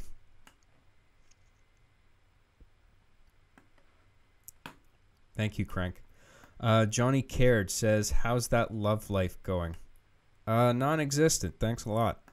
Thanks for reminding me how utterly alone I am. I don't put myself out there. I'm just working right now.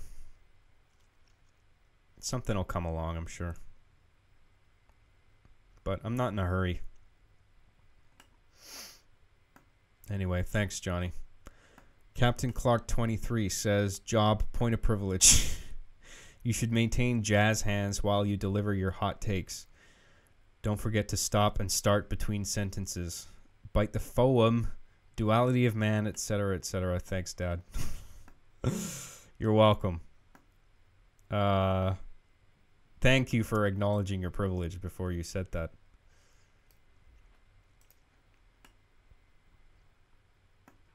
Maintain jazz hands. Jazz hands is supposed to be applause, though. You're supposed to do this because apparently this is too triggering for people who are sensitive to sensory overload.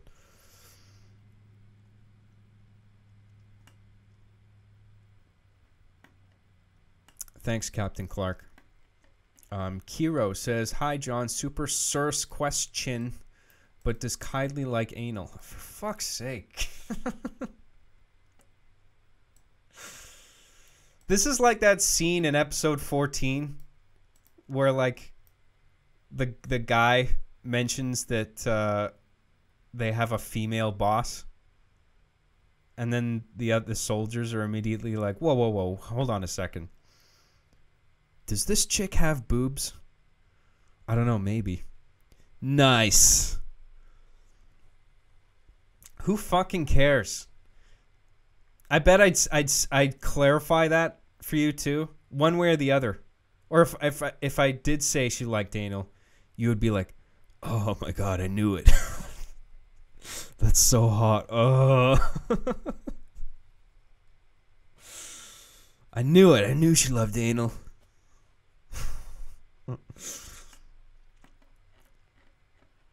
Dude, who fucking cares? You only ever see her as a digital avatar. Fuck's sake.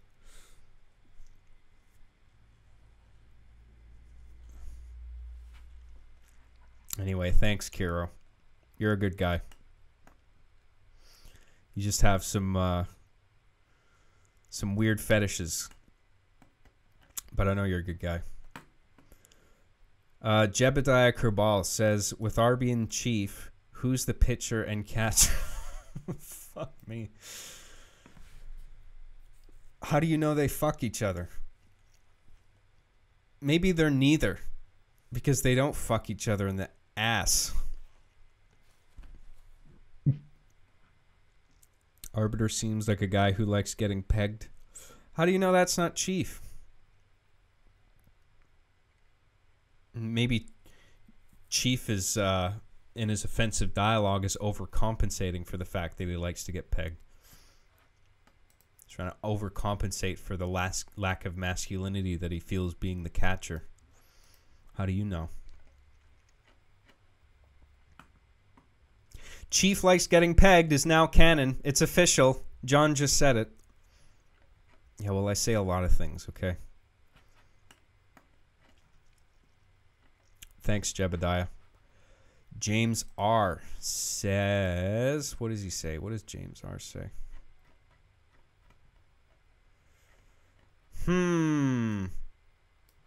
James R. says, hey, for real, though, check out The Critical Drinker. He's a movie reviewer on YouTube I think you'd like. Also, do you like Mega 64? Yeah, Mega 64 is funny. I haven't listened to them or heard from them in a while. I watched their stuff a few years back when they were doing like their video game pranks, like Resident Evil 4. One of them would dress up as the merchant and borderline antagonize people. Or he'd go as the main guy from Deus Ex and hack all the computers. That was pretty funny. But I haven't really seen them do anything other than... Yeah, I haven't really... Maybe I'm just not subscribed to their channel or paying attention or whatever, but I don't think they're doing stuff like that anymore, are they? Maybe they're still doing like a podcast or something, but I don't really listen to any podcasts except for like Rogan. Rogan's the main one I listen to.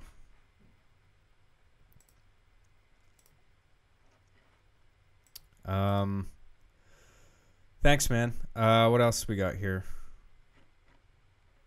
James R. Is Madeline hot? She's fucking dead.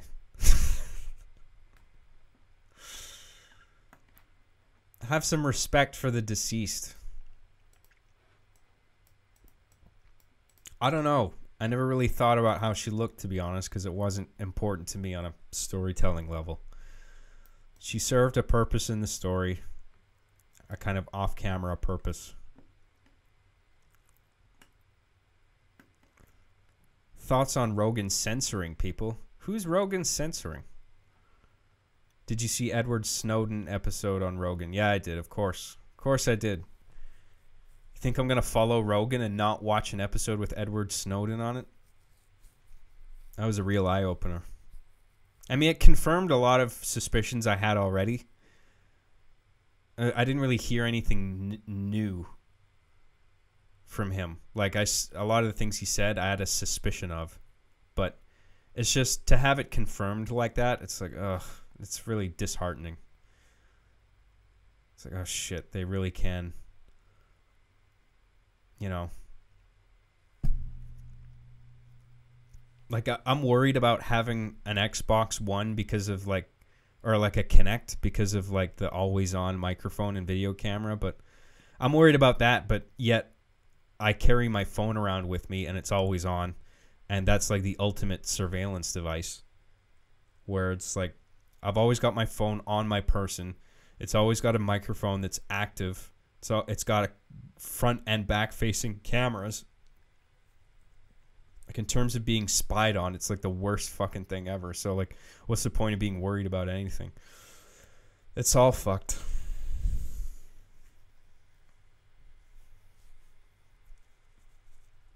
But, you know, it's like that thing in South Park with the NSA, where it's like everybody at the NSA is keeping tabs on every tiny irrelevant detail of people's lives.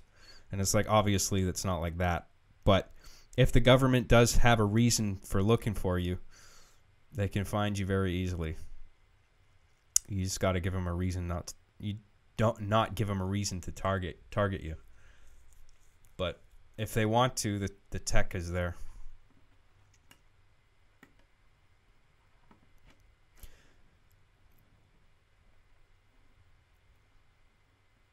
Thoughts on Rogan censoring people? Yeah, what's did you elaborate on that? Shob, how do you say that? Shob accidentally outed Rogan for cheating on his own podcast, and Bent Pixels is taking down re-uploads of the clip. Well, any fucking guy can say anything. Like, is there any evidence behind that? I mean, fuck, I could say that on my podcast. Doesn't mean it's true. I think I did hear about that, what you're talking about. Anyway, I haven't seen any evidence for it.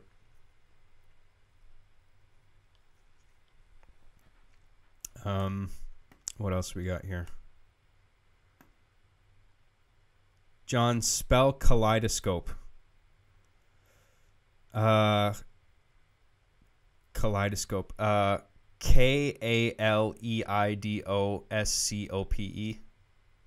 Is that right?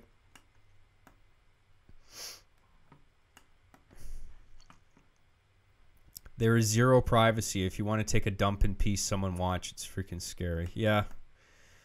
I mean, the only way to not be spied on is to just take the fucking batteries out of everything. Because Snowden at least confirmed that. Like, I had a suspicion that was the case. And if you want to guarantee that you're not being spied on, you just got to take the batteries out of everything. But that's the thing. With phones now, you can't take the batteries out. Not without, special tools for prying the back of the thing open. Used to be that, you could just take off the back panel of your phone with your thumb and then just take the battery out easily. But now they're just like built into the thing. They're designed not to be removed. And if you try to open it up, it voids your warranty. So it's a deterrent from removing the battery. I hate where we're going as a society, you know, in terms of the influence technology has over everybody. It's freaky. I do not like. John, just tape up the cameras on your phone. Well, I got this cover over it, my phone. Oh fuck. There's a hole right there for the camera. Well, that one's not covered up, but the front one is. But yeah, it's all fucked. It's all fucked, boys and girls. We live in a society. Okay. Am I all caught up with chats here? I think I am. Okay, let me check Streamlabs.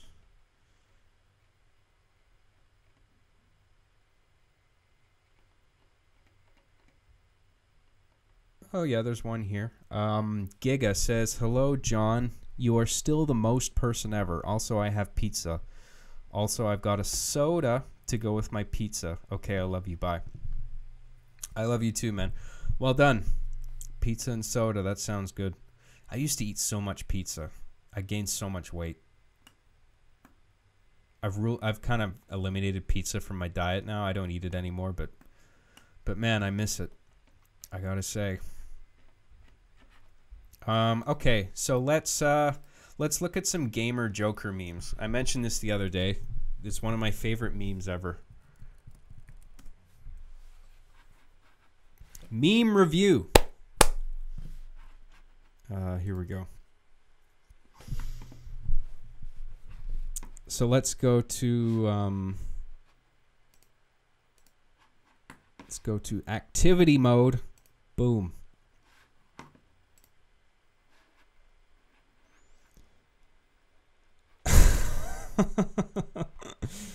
How do I make this bigger?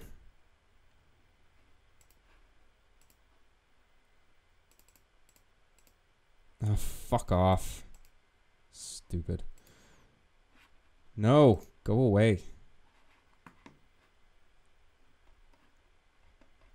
Jesus H. Christ, I just want to make this big. Maybe if I open it in a new tab.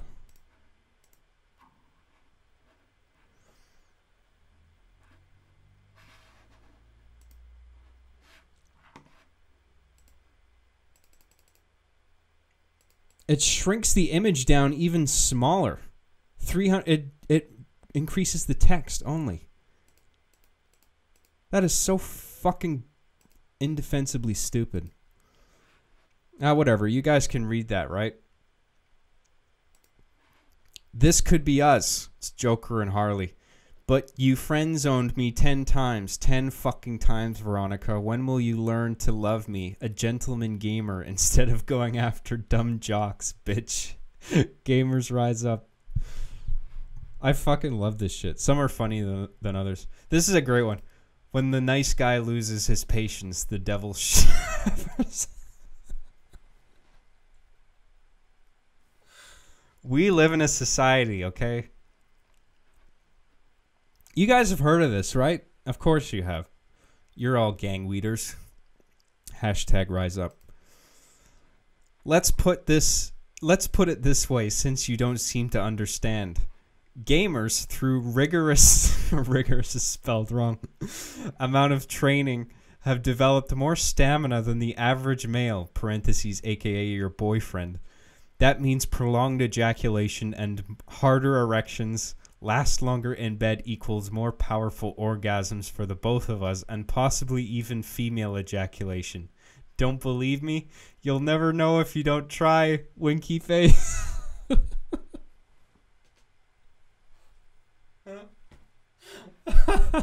It's so fucking cringy. I have friends who, like, they hate cringe stuff. Like, they just, like, it makes them cringe and they don't like that. I love cringe comedy. I live for that shit, man. It's so funny.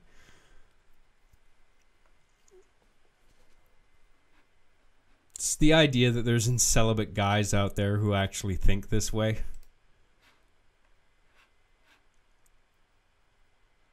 What kind of gamer are you? Jared Leto gamer.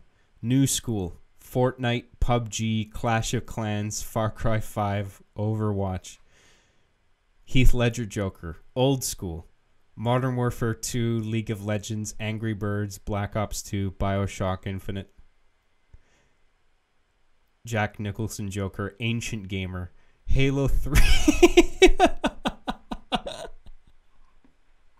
Apparently, an ancient gamer these days is somebody who started playing games on fucking Xbox 360.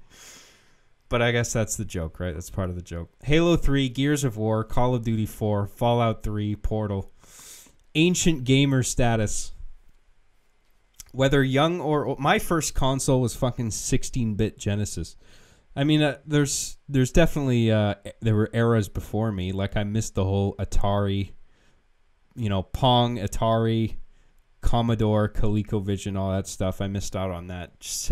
Genesis 16-bit was my entry point, and Game Gear was that was my first handheld. But the idea that an ancient gamer is anybody who plays fucking Xbox 360 is ridiculous. But I'm pretty sure they know that.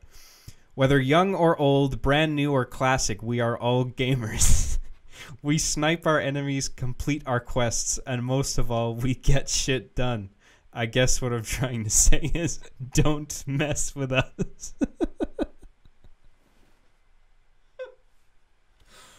It's so... The cringe. It's delicious.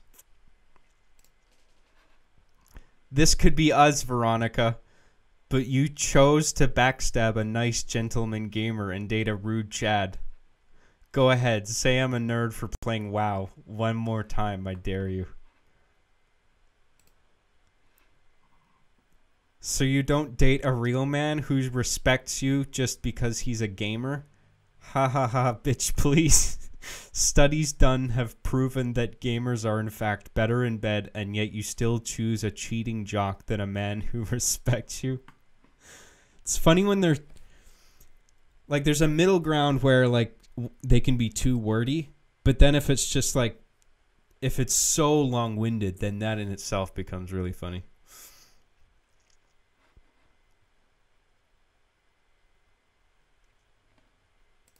Do a couple more of these. I don't want to do the whole page, but you get the joke. Snap, yes, this one's going in my libtard-owned compilation. Snap, yes, this one's going in my conservatard-owned compilation.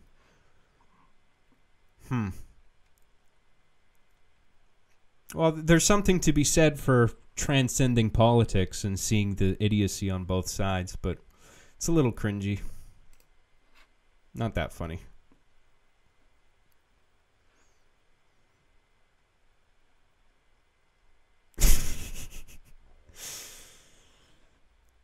Okay, Alexis, you kept me in the friend zone and now you say video games are for nerds and for me to grow up? Yet we gamers are everywhere. The might of the gamers will overwhelm you. We gamers never die. Science has proven we gamers make the best lovers, and you won't go to prom with me because I play video games? Stuck up cunt.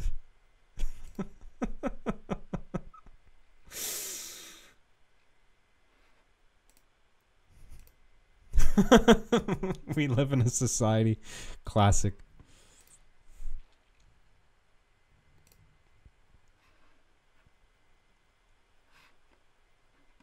All right, these are starting to suck now. You get the joke. It's pretty funny. I love Gamer Joker. It's hilarious. All right, so what are we doing next? Some fan submissions. Let me just load up my email here. Just give me a minute.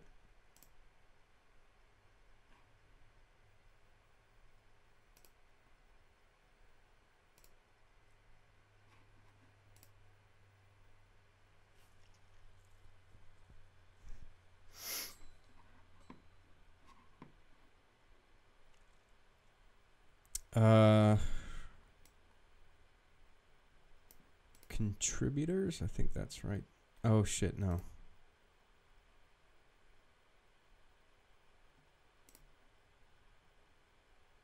Where the fuck is the folder that I made? Ah, Christ.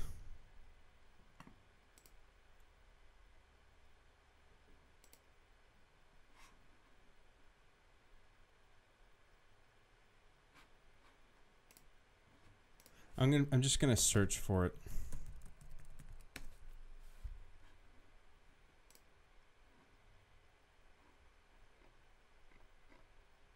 God damn it, that's not the right thing. Fucking hell, I thought I had it prepared. I guess I didn't. Shit. The guy who made the fan fiction story, you're here in the chat, right? Do you remember what your subject line was? Or if you just I don't want you to give me your name over the chat if you want to stay anonymous, but just like if there's a certain keyword or something I can search for to find the email in my thing. What was it? Maybe if I search story.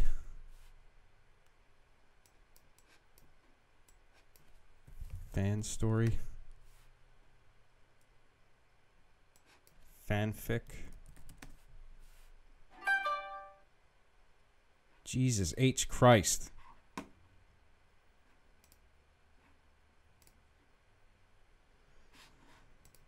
Ah, shit.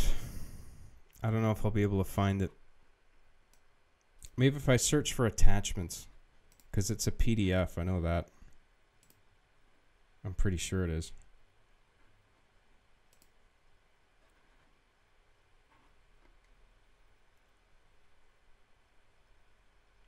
He should go into his email and... I know I fucking hell, I thought I put the email in a folder. I was sure I had it ready. But I guess not. Celebrity encounter. Okay. You sent it to my jcjgraham at gmail, right? Okay, I got it. Okay.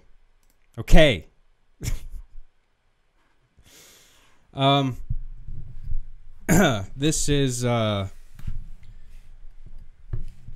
you guys know that like I ran into Ryan Gosling and this is what happened meme where there's these like bizarre meetup stories that are written in such a way where it's so weird that you kind of believe like maybe it might be true, but it's bullshit, but like it's just so bizarrely written. It's like maybe he's not lying. Like anyway, somebody wrote one of those, but it's like it's an encounter with me instead. And I read it, and it was pretty funny. I laughed. So I'm going to read it to you guys now, okay? So here we go. You guys ready? Celebrity encounter with Jon Graham. This is a true story, by the way. This is very, very, very true. I've been a long time fan of Arby and the Chief and some of the other works made by its creator, Jon Graham, previously known as Digital Queer, such as It's a Wonderful Life and One Life Remaining. I admired his hard work and his dedication to his craft, and I really enjoyed his recent resurfacing on the web with his return to Arby and the Chief and his new See Me After Class podcast, where he talks about subjects ranging from the hottest new memes to philosophical debates of why we're here and the current clash of political ideologies going on in today's world. I thought he was a pretty cool dude, and I admired how he always had his own unique perspective on things. But after this recent in-person encounter with him, I'm beginning to think otherwise. It began back in June, when I went to go visit my family living up in Vancouver. I had grown up there, and I had left a lot of my childhood friends behind when I moved to the States a couple of years back. I'm trying to read this in like a Stand By Me narration sort of way, where I'm trying to like lend it legitimacy with a serious voiceover. I don't know how well I'm doing. It began... Oh yeah, I read that. I had grown up in Vancouver, and I had left a lot of my childhood friends behind when I moved to the States a couple of years back. After visiting with my family, I met up with an old buddy of mine, Let's call him Aaron. And we decided to hang out at a coffee shop in East Vancouver. Me and him used to watch Arby and the Chief back in the day, so he was surprised to hear that Job had returned to the series, as well as to the web. After we sat down and got our coffee, I noticed a familiar figure sitting a couple of booths down. It was Jon Graham, typing away on a laptop. I told Aaron, and he got the idea to walk over and say hello. I thought it was rude and that we should wait, but he insisted that we do it. I kind of wished that I had gone with my gut and waited because maybe happened next wouldn't have gone as nearly as bad. There's a bit of grammatical error here, but that's fine. Aaron walked up first. Hey, you're that digital queer guy, right? Aaron asked. Job replied without even giving him a glance. Yeah. Immediately, things got a little bit awkward. I could just tell from his body language that he wasn't in the mood for talking, but Aaron either didn't notice or didn't care. Aaron continued. Hey, we really like your show. It was some funny stuff back in the day. Back in the day. Job finally looked up and gave him a cold stare. You seriously think that shit was funny? Aaron finally got the memo and was visibly starting to get uncomfortable. Yeah, we used to watch your show back in the day as kids. We watched it so much I can still quote it. My Rafflecopter goes soy, soy, soy. Remember that? Can you fuck off? Asked Job.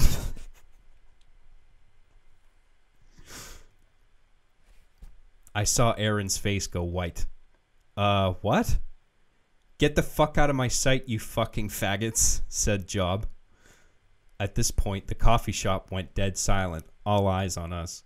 I looked at Aaron. We were both completely stunned.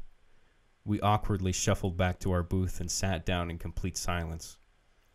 After a moment, I said, I can't believe that just happened. Aaron said, what the fuck is his problem? I stopped when I started to notice what was going on back at Job's booth. One of the workers had come over and was talking to Job, an Asian man of about 5'6". I could tell things were starting to get pretty heated when Job said in his mocking Japanese stereotype voice, "Oh, this behavior is not acceptable in my dojo."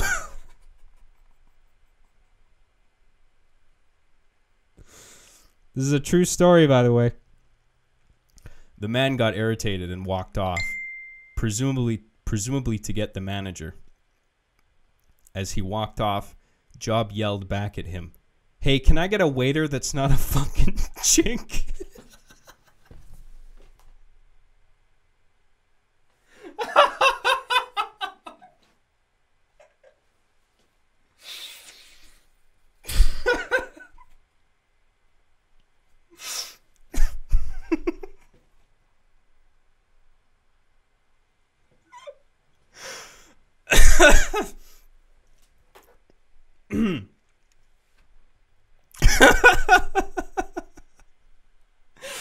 Oh, fuck me. That is so me. Me and Aaron gave each other a wide-eyed look. We couldn't believe what was going on. The attention of the entire shop was once again on him. The manager, a woman of about 30 or so, walked up to his booth. Whatever exchange they had was short, but the manager had the same look of irritation on her face that the Asian man did. As she walked off, Job reached over and slapped her ass, yelling, "Get me some more coffee, you fucking slut." Job looked over in our direction and noticed Aaron's stare. He yelled, "What the fuck are you looking at, cuck?" He got up and strode towards our booth, keeping a dead center stare on Aaron. I was fucking screaming inside because it was getting so uncomfortable. Aaron looked down and kept his eyes on his coffee. Once again, his skin was white. Job reached our table, and without saying a word, just continued that same dead stare at Aaron that seemed to last for an eternity. Job finally said, You gonna talk, you submissive little fucking bitch? Once again, we were completely silent. I noticed the same Asian man dialing the police in the back. I was about to intervene when Job said, "You think I'm fucking funny? That I'm a fucking joke? Well, here's a throwback, queers." Job climbed up onto the table and squatted down facing Aaron. He pulled down his pants and whipped out his genitals. Job splashed his cock in the coffee while screeching, "My rafflecopter goes soy, soy, soy, soy." As the entire booth began to get soaked in coffee, some of the workers came over and finally pulled Job off the table. I looked over and Aaron was soaked in coffee and piss, staring at me in complete awe. As Job was being hauled out, he yelled, I used to fucking be somebody. People used to respect me. I was known." The workers continued to wrestle Job out of the coffee shop. Job clung onto one of the tables and continued to yell. He said, "Everybody thinks I'm a fucking joke now." "Bite the foam," he said in a mocking voice.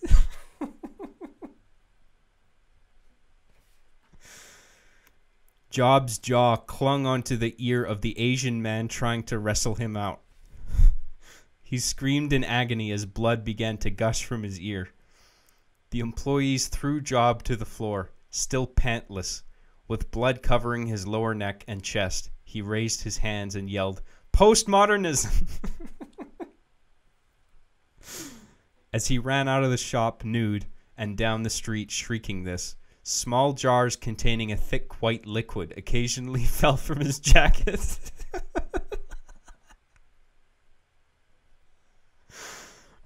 What happened next is something that I don't know, since me and Aaron didn't stick around for long after that.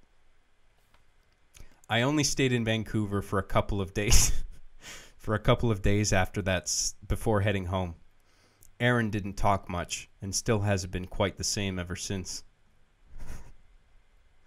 I tried calling him and emailing him, but he never picks up, and I'm starting to get really worried. I always thought the whole "never meet your heroes" quote was bullshit, but now I'm starting to think otherwise. I don't know what the hell got into Job's head or what he was dealing with, but that guy I met in that coffee shop was definitely a different individual than the cool, level-headed guy I watched over the internet. The end. True story, everybody. I still have those little containers of suspicious white liquid to this day. They're all lined up in my fridge. That's all that's in my fridge, is just tiny vials of white liquid.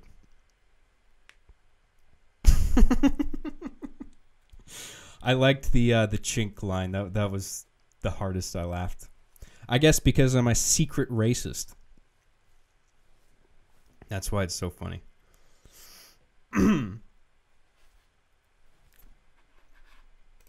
So there you go. That really happened. What can I say? I was having an off day.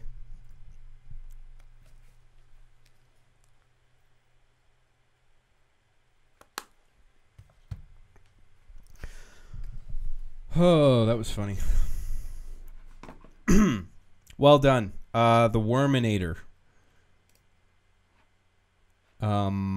What's your name in the chat? Is it Stuffy Junk? Have I got the right guy? Anyway, whoever wrote it, I think he's here. That was really funny. Thank you, man. Well done. I want to do more shit like that. I mean, not necessarily like that format, but just like funny shit to watch or read out, or not watch. I don't want to get flagged for banned for copyright shit, but just like I like interesting fan submissions like this that I can read out. Somebody made like a trivia, like a bingo card, but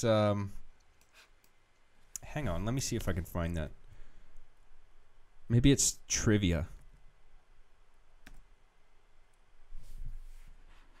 Oh, hey. Yeah. So it's a PDF.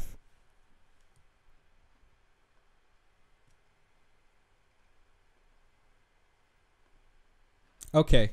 So this is somebody made a trivia spreadsheet, and it's like questions that are derived from like shows, like either like the show I'm making now, season 8, or my past shows, like Hard Justice, One Life Remaining, stuff like that. So I don't know if the intent of this is for me to answer the questions or for the fans to answer it. Because, I mean, some of these I'm just like, oh, shit, I don't know. I don't really know how to approach this. I mean, I guess I can read out the questions one at a time and then, I don't know, let the fans answer it first, and then I can try to answer it myself. Well, we'll read out a few of these. What track is... Oh, okay, hang on. So... They're divided into categories. So the first one is season 1 to 3 of Arbie and the Chief. What track is playing in the background when the Arbiter is delivered to the apartment? Fuck, I don't even know that. Oh, that's Daft Punk. I can't remember what track. Around the World, I think it is.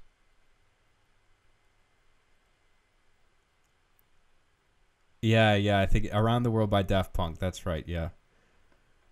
So, is this trivia night? I don't know. I mean, I just remembered this thing that was sent to me a long time ago, and I thought it was really cool. I always meant to get to it, but I just remembered now. So it's like a trivia thing, and then I'll ask the questions. We don't have to do the whole thing. I mean, if you guys get bored or whatever, we can move on to something. But I'll read out a few more of these, because I find this interesting. It's fun for me just to think back on like what some of these answers are. So here we go.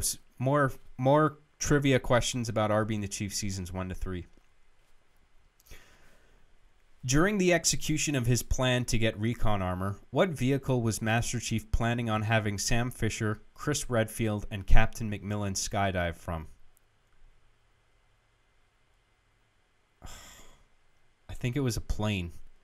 But I don't know if it's a specific kind of plane that I'm supposed to say. Millennium Falcon, was it? Oh, yeah, okay.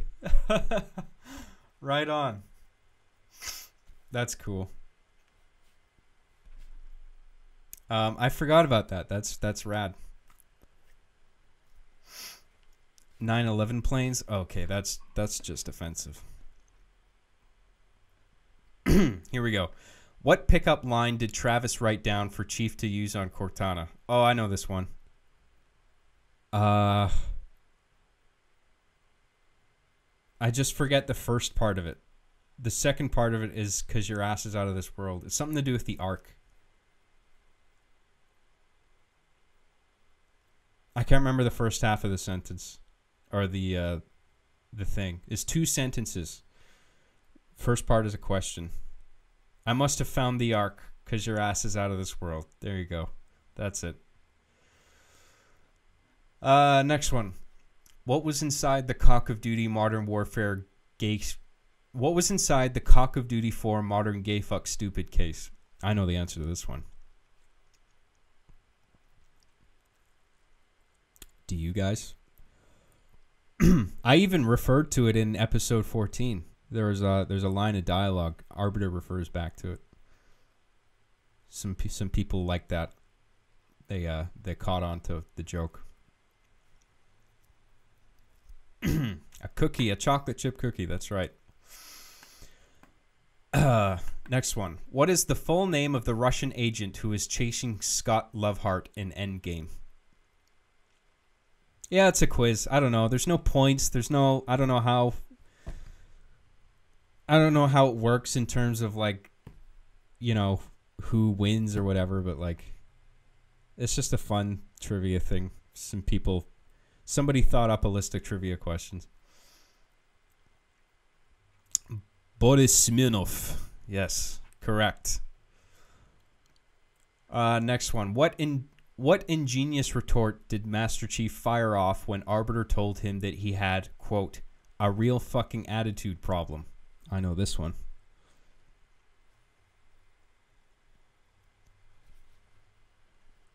Do you?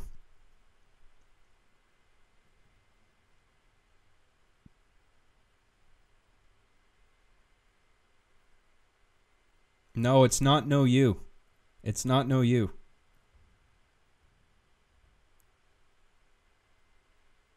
Derelict Country got it, but not exactly. The phrasing is you forgot the fucking. You have a real fucking face problem. Well done. But anyway, Derelict Country gets a point. I guess you can keep if you were the first to answer correctly, you get a point. And then we count our points at the end, and then remember that it doesn't even matter and the game is pointless. And so is life. And it's all depressing and pointless and no, let's not jump into that chasm of hopelessness. Let's try and have fun with this. It's a game, okay? Try and get the most points. Next one. According to Josh Butterballs, what are the 2 key features of Resident Evil 5? I'm not even sure what that would be. The 2 key features. It must be something to do with the race thing. It's just not scary. It's fun, but it's not scary. There you go. That's right. I didn't know that. So who does the point go to there? It's just not scary. Kevin Gould, you get half a point for that. I think you need to put the it's fun there because that's one of the key features. But then Coffee Can Kill gets a point. Well done. Finish this quote from season 2. Todd, Travis, I'm sorry. Blank. What's the blank? What goes in the blank? I don't even know this. I forget. That you're so gay. That sounds like dialogue I would write. Yeah, that's probably right. I don't know if it's gay or so gay. DXD, I think you get a point for that one, man. Well done. 10 out of 10 writing. What can I say? I'm a brilliant fucking writer. Okay. We're moving on to a new category now. Okay? Season 4 to 8. Arby and the Chief, season 4 to 8. Okay? That's what these questions are based on. Question 1. What is the hilarious acronym PAL short for, according to PAL himself? Yes, it's a trivia thing.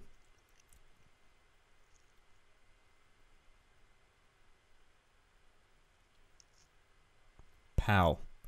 P-A-L. Perfect algorithmic computer. Darko, you almost got it, but it's algorithmic, not algorithm. But I was pretty close. I would say you get a half a point for that, and Thunderstorm gets a whole point.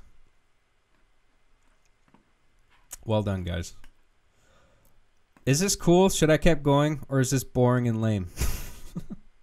I'm not sure. I'm actually kind of enjoying reading through this because it's a good.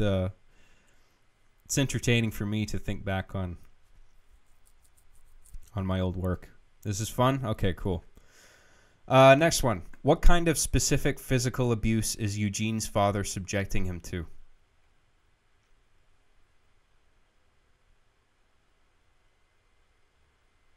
I know this.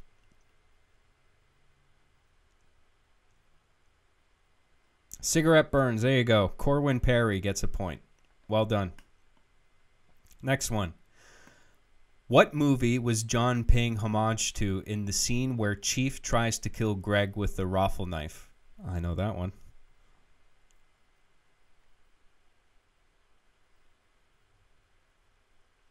I trust you guys are cine literate. You guys know movies, don't you? American Psycho. There you go. Frostbite Digital. Well done. Frostbite gets a point. Next one. What was the name of Bad Game's debut title?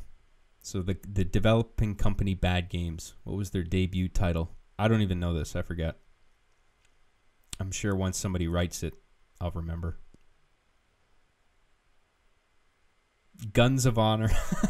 Someone wrote Gears of Duty, but it's the same fucking thing. Same bullshit. Gears of Duty, Guns of Honor, Call of whatever the fuck. It's the same fucking thing. But Guns of Honor, yes. Who got that one? Darko 900. Well done. Darko gets a point. Next one. Which character proclaimed that the world was a sinking ship? I know that one.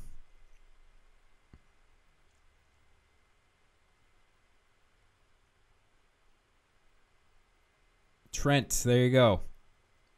I don't think the last name is necessary, but Corwin Perry got it.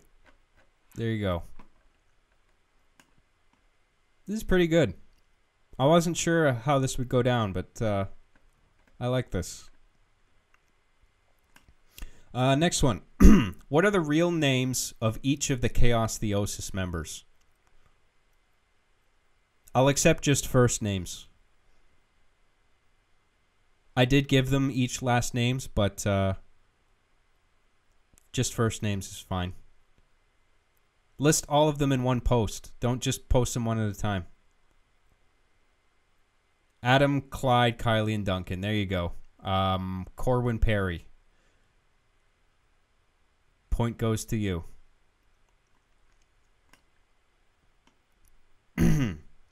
Next one. According to Chief's Ocarina review, who do you have to race for an hour to bust your horsey out of jail? I think I know this one, but I'm not sure. Luigi, yes, there you go. Quintifer. He does look like Luigi. They even have those, I think the Indigo Brothers in Ocarina of Time. Is it just one in Ocarina and both of them are in Majora's Mask? I can't remember, but they're wearing like medallions, and one guy's got L on it and one guy's got M on it. So they're definitely modeled after the Mario Brothers in some way. Anyway, just one in Ocarina of Time and two in Majora's Mask. That's what I thought. All right, next one. How does Josh Butterballs initially define the word crime? Remember, this is RB and the Chief season 4 to 8. How does Josh Butterballs initially define the word crime? I think I know this. I'm pretty sure. Just don't know the exact phrasing. No, it's something really specific.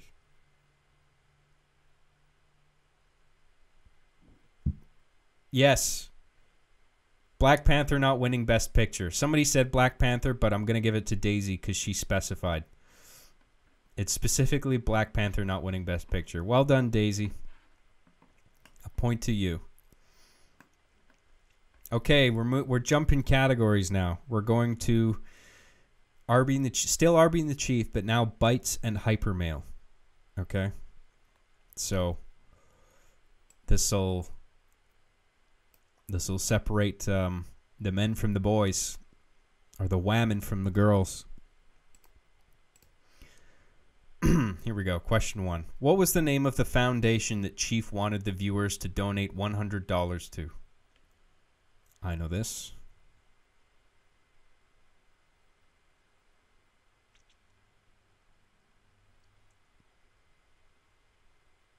Happy Face Foundation, Frostbite Digital. Well done. Next one. What does Jams Bonk have license to do? What does Jams Bonk have license to do?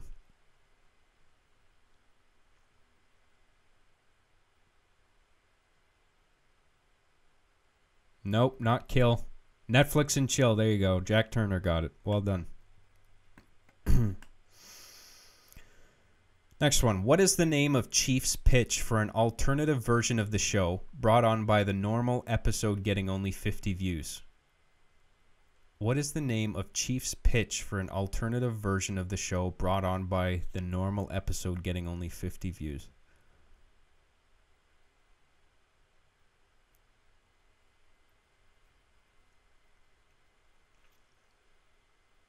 Extreme Lulls Edition. There's a few variants, but Brent Music was the one who got it correctly. There you go.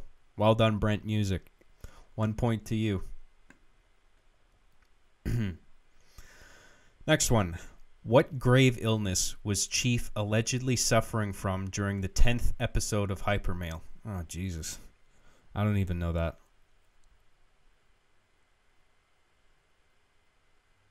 I think I do, but I think if it was something more specific... I know the general illness, but I don't know the specific... Was it super cancer? Okay, I think that's right. Yeah. Super cancer. So, Joshua Purdy. That one goes to you. There you go. Deadly, deadly illness. I mean, you think cancer is bad? You don't want super cancer. Next one. In the episode Suspense, remember this is Bites. In the episode Suspense, which of Arbiter's personal snacks did Chief eat?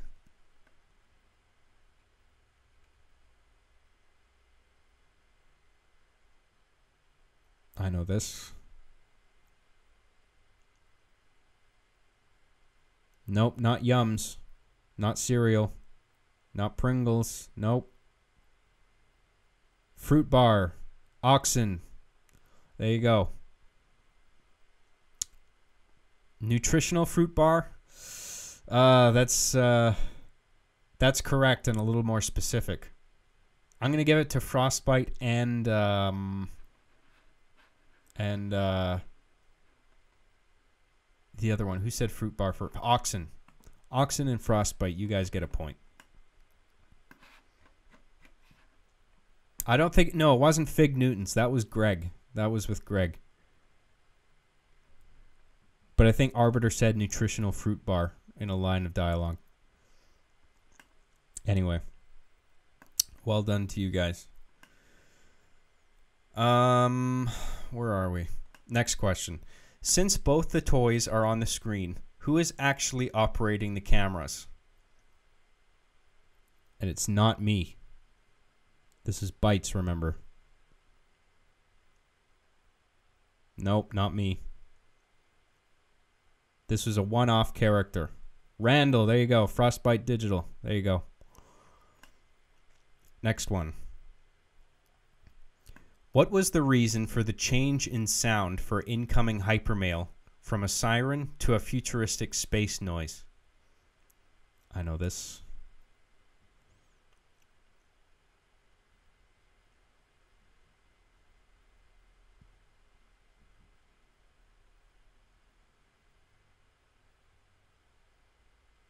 I'm going to give it to Brent Music, Military Boy, because in order to write that answer, you have to know what exactly it was. It was a guy in the military who... the siren sound that was used in the episode is the exact same sound that plays when military guys have to scramble, you know, and lock and load and jump into their vehicles and shit because there's an attack happening. So well done. Brent, did I say? Brent Music. I'll get to super chats after this. I know there's some new ones. Next one. This is the last one of this category. What classic video game was Arbiter playing in Steaks, Taters, and Hairy Ticks? A remaster just came out for this, by the way, so shouldn't be too hard. Just came out for the Switch. Lion King. Well done, Derek. There you go.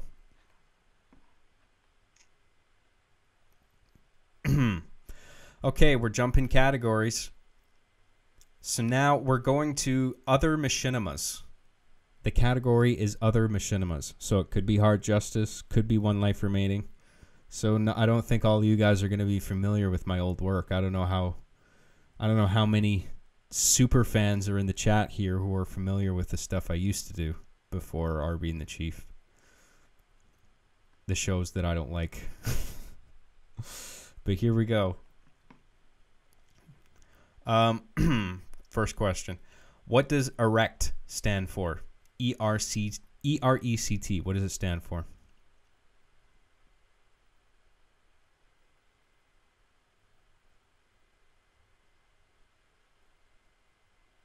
I forget exactly what it is, but once someone says it, I'll know. Yeah, there you go. Heretic W1. Eradication of Repulsive Evil and Corruption Team. What a terrible acronym. Well done. You get a point. Next one. What DVD did Peter want to borrow from Chad during his introduction scene? This is One Life Remaining. I don't even know this. What DVD did Peter want to borrow from Chad during his introduction scene? I can't believe I had a character named Chad. Indian in the Cupboard. Hey, well done. I couldn't remember, but I'm pretty sure that's right. It wasn't Johnny Mnemonic, was it? I'm pretty sure it was Indian in the Cupboard. I think that's right. Is it wrong? What is the right answer? I don't even fucking know. I'm pretty sure it was one of those. Does anybody actually know exactly what it was? I thought it was Indian in the Cupboard. Spy Kids 3D. It's Johnny Mnemonic. All right, if you say so. No, I don't think it was Spy Kids, was it? I don't remember that. Indian in the Cupboard was Hard Justice. Corey in the House? No. All right, who said, who was the first person to say Johnny Mnemonic? That was probably it. John Awesome. Now that's a super fan. All right, John Awesome, you get a point. Well done. I don't think it was Human Centipede. All right, let's move on to the next one. What was the name of Deus Ex Machina's best friend who also designed his armor? Oh, I can't remember this. This is making me kind of cringe.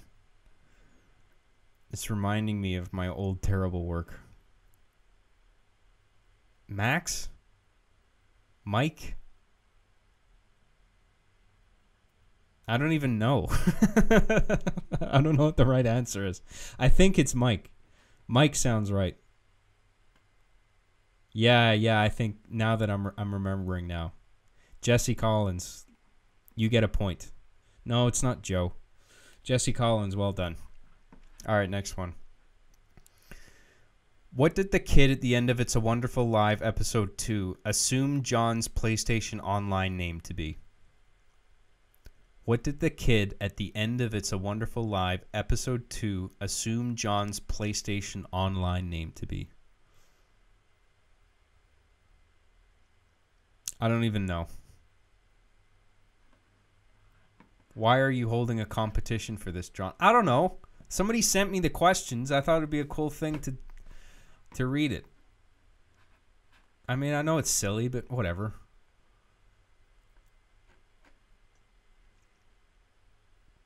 Digital queer? That sounds right.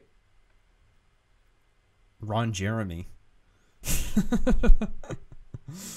I think it's digital queer. Fever Time. Well done. Point to that's the right one, right? Oh no, Yvonne of the Yukon. Wasn't that it? That sounds right.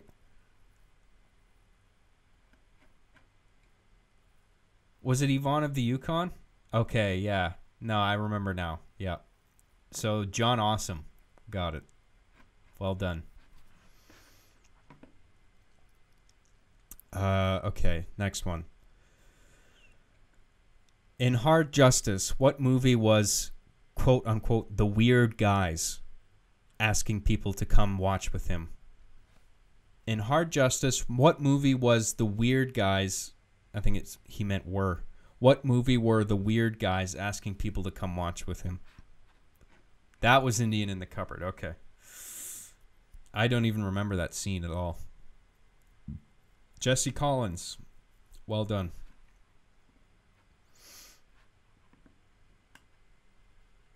A Serbian film? Somehow I doubt that.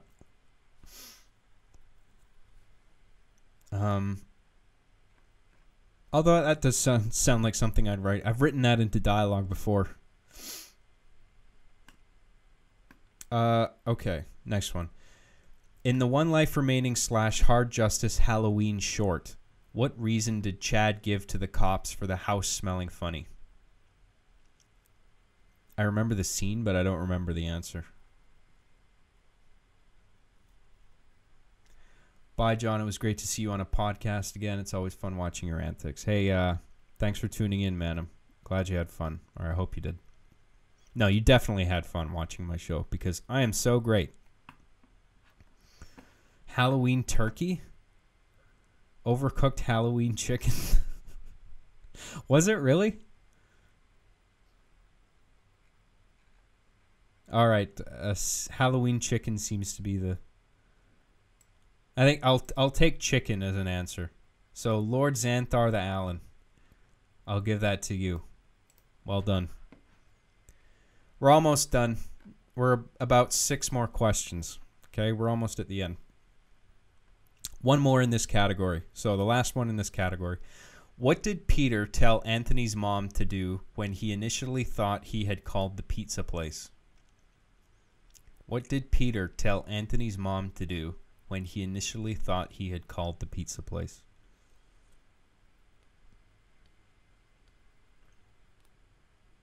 I can't remember that either. These questions are too hard. Belly dive into an ocean of cocks. That sounds like me. Classic Jon Graham dialogue. Award-winning dialogue. Fallen Uprising, I'm going to give that to you. Well done. Okay, this last category, there's 5 questions, and the category is called Hard Questions. I don't think that means it's from Hard Justice. I just think it means hard questions about all my series in general. Okay? So here we go. Question 1. Josh Butterball's online news magazine has had 2 different names through the years. What are they? Remember the acronym. SOI. SOI stood for 2 different things. Say them both in one post.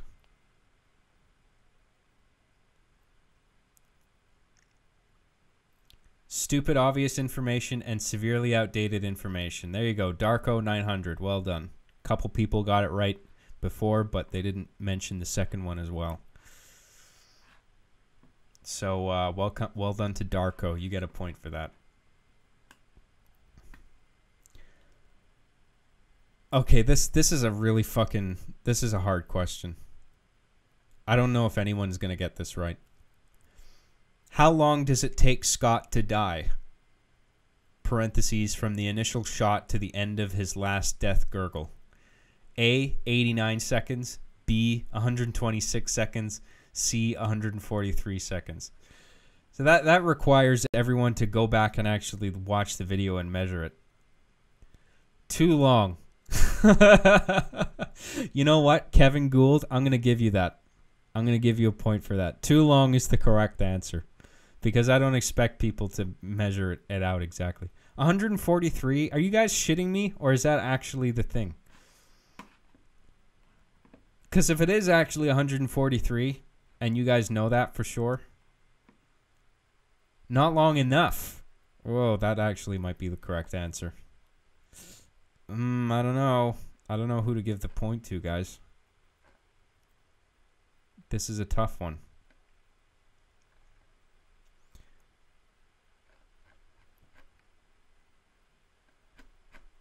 I don't think anyone posting one of the numbers knew for sure.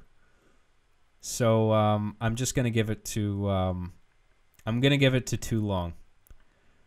Kevin Gould, because I don't even know how many seconds it was. Kevin Gould, you get a point. That was the correct answer. But also, not long enough. I'm gonna give it to whoever wrote not long enough first as well. Derelict Country, you get a point as well. Too long and not long enough are both the correct answer to that question. But John, I said it first. Oh shit, did it? Did you? Too long. Oh, you wrote the number 2. That's why I missed it. Okay, O gets the point for too long. There you go. Because it matters. But O gets the point, okay? Robbed of points. What a terrible lack of justice in this podcast today. Terrible. Is there no justice in this world? This podcast needs some hard justice.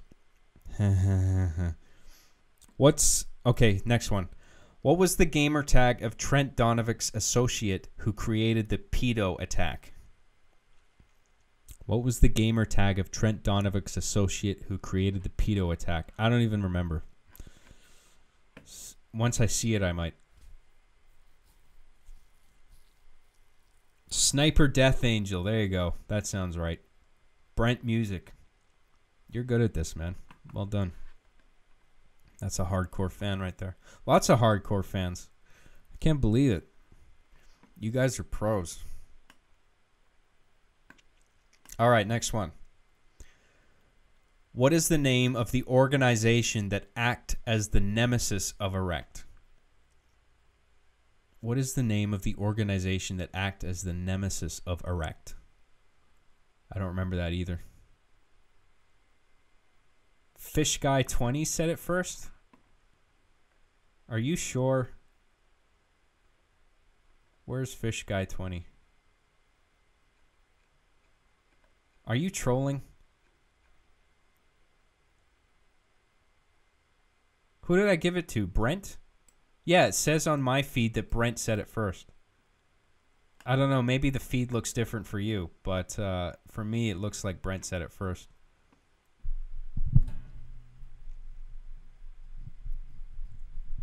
YouTube broke. Oh, blame YouTube then. I'm still going to give the point to the other guy. I got his chat first. Sorry, man. The feed is not synced up correctly. Shenanigans. This competition is rigged. Twisted coercion. Fuck, I didn't even know that. That sounds familiar, though. All right, who's the first one to say it? Looks like Henry Carmichael. Well done, man. Twisted coercion. There you go. Okay, here we go. Next one.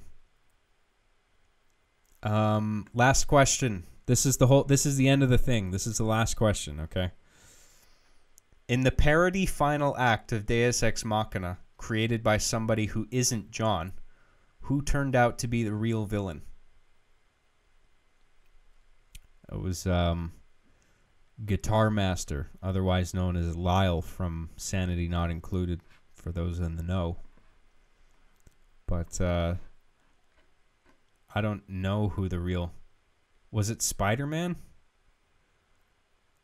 Was it Spider-Man? Because I don't even know. Seriously. I forget. I remember seeing that video, but Spider-Man wouldn't surprise me because the whole thing was basically a rip-off of Spider-Man. But, you know, it was a long time ago, and I was aping things that I really liked. Monkey see, monkey do. Batman. No, I think it was Spider-Man. All right, who wrote Spider-Man first? I'm going to give it to them. Frostbite Digital again? Man, you are pro at this. All right, Frostbite Digital. Okay, that is the end of the quiz, people. So who won? I assume you guys have been tallying your points. Post your points. Let's see who won. Who is winner? John, can I have some points? Eric wants some. You just want some points? Some unearned points? Oh, Jack Turner got 99,999 points. I didn't even realize I asked that many questions, but hey.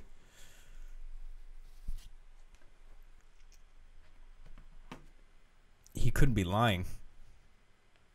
I got 1,000,000 points. Great.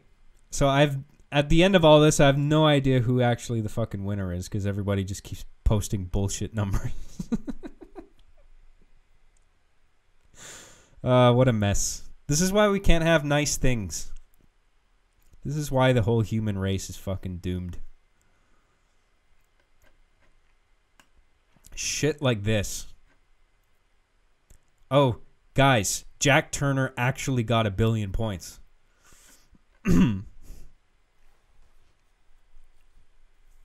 Would I lie to you, John? Can't be lying. It's in print, so it's true. If it's in writing. For fuck's sake. Well, I'm sure whoever was tallying points, whoever the winner is, you know who you are. You know you won. And well done to you. Well done to that guy, whoever it is. I don't know. But that's the end of the quiz. I hope you guys had fun with it. I actually enjoyed that. That was cool. I hope you guys had fun with that. That was great. I'm not saying send more like quizzes, but like if you can think of something funny for like to do on the podcast, kind of like that. I don't know what form that would take, but just feel free to like send me something you want me to share on the podcast. Preferably not videos, especially ones with copyrighted content in them, but something you wrote or something that you want me to read out, or maybe something you want my input on. I don't know, whatever. Choose your own adventure. Yeah, something like that. I don't know. If you make up something and you want me to read it out on the podcast, I'll definitely consider it. All right, well done. Well done to you guys. I'm really impressed with everybody's ability, or the ability for a lot of people in the chat to answer a lot of those questions, because me being the writer of all that stuff, I barely remember any of that shit. The hard justice, one life remaining questions, like I barely remember all that. The RB and the Chief stuff, I remembered some of that. But yeah, it's a lot to remember. It's a lot to take in from the Jon Graham cinematic universe. What can I say? Gabriel says, can I at least get the 2 points that were stolen from me?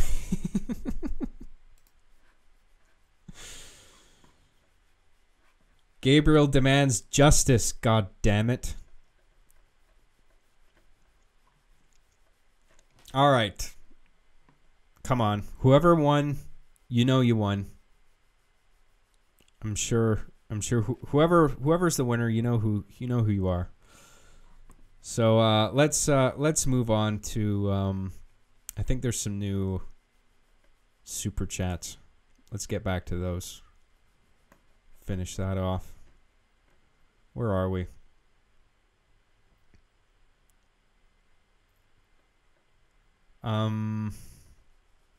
Travis says John should be the main villain in Expendables 4.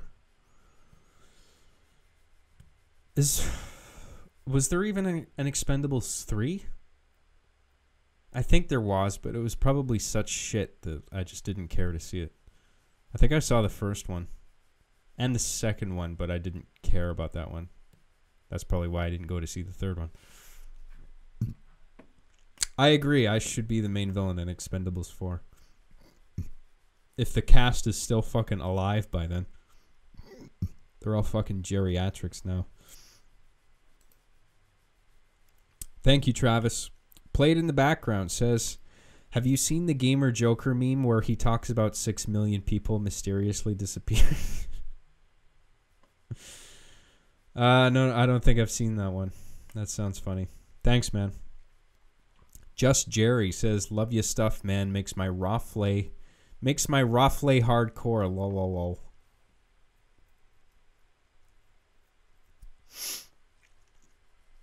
Thanks, dude.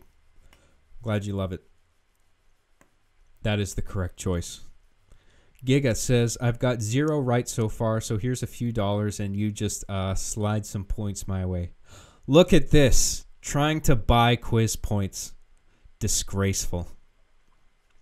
Shame on you, Giga. But just between you and me, you get 1,000,000 points. It's like that shit at the end of every Harry Potter book or movie. Like, I'm Dumbledore. Like, all the points get handed out to everybody but Gryffindor, and then Gryffindor thinks they lost. But then Dumbledore's like, hold on just a minute. And for Gryffindor, for breaking all the rules, 50 points.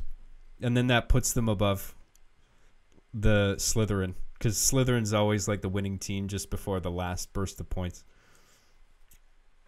Fucking bullshit. Fuck you, Dumbledore.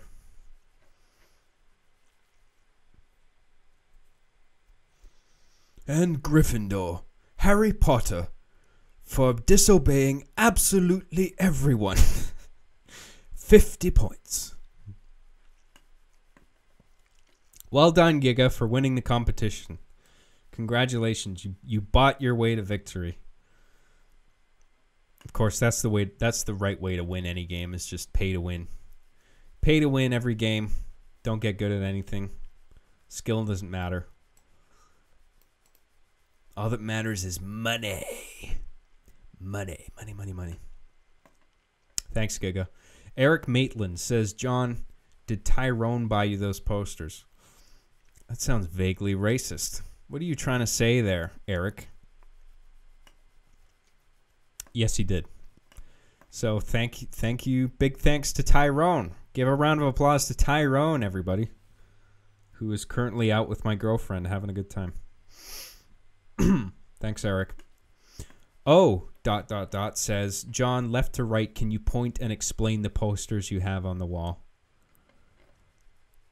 Are you saying that with sarcasm because I did this the other day and because it's like cringe that I'm indulging in my old childhood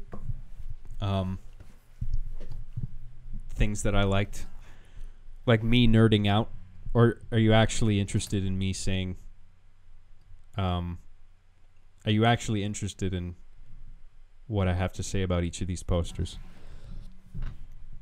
Because if it's sarcasm, no. But if you actually are interested, I will point them out.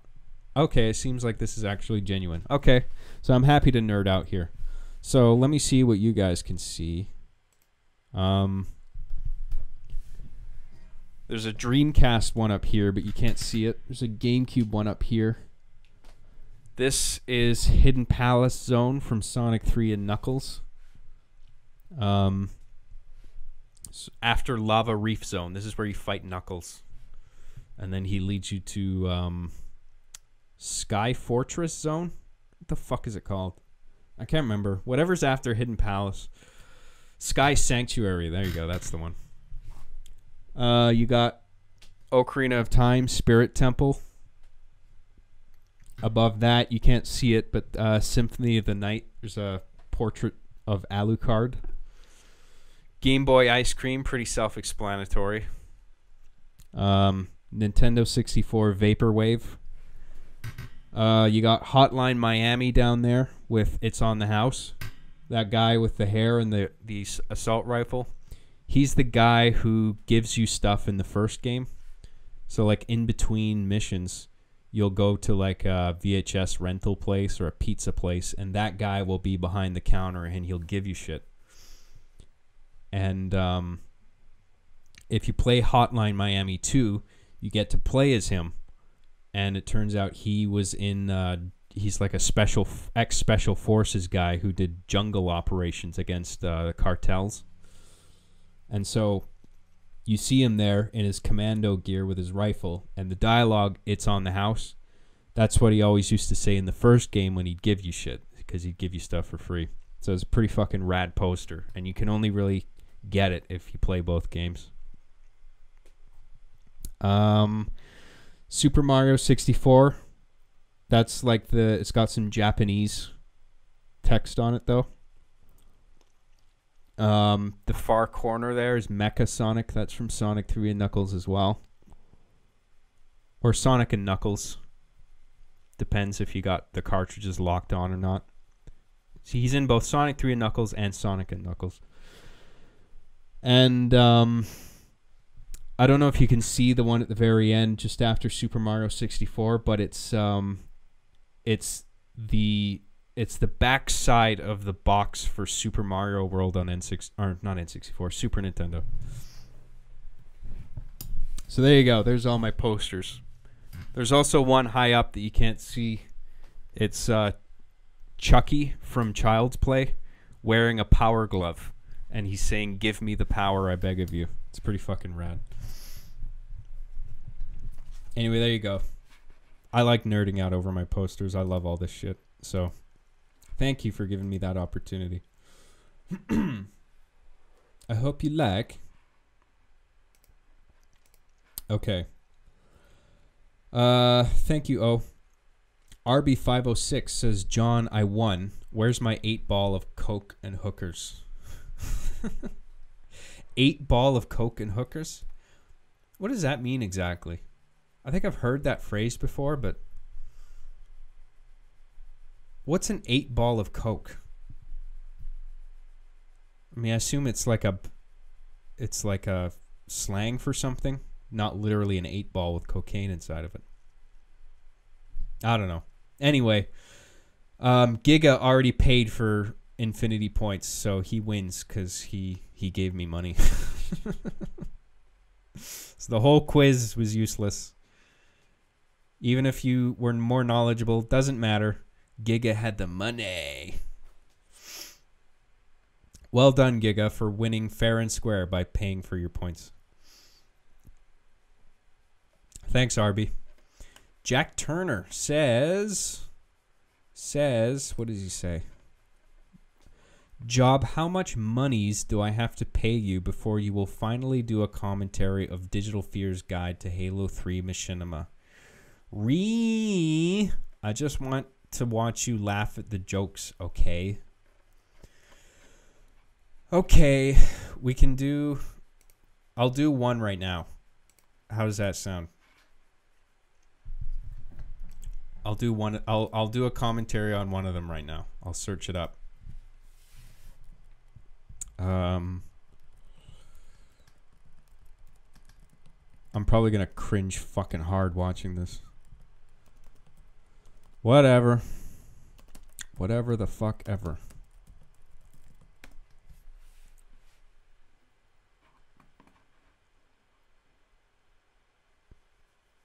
It's split into parts, but wasn't it I guess each part is an episode. It's just the way these uploaders showed them. But okay, let's do episode 1. Part 1. Whatever. Let me switch views here. Boom, here we go.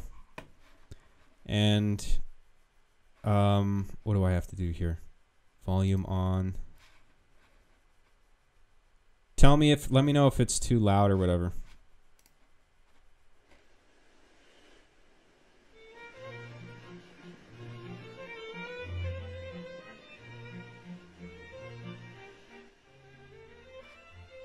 Can you guys hear that okay?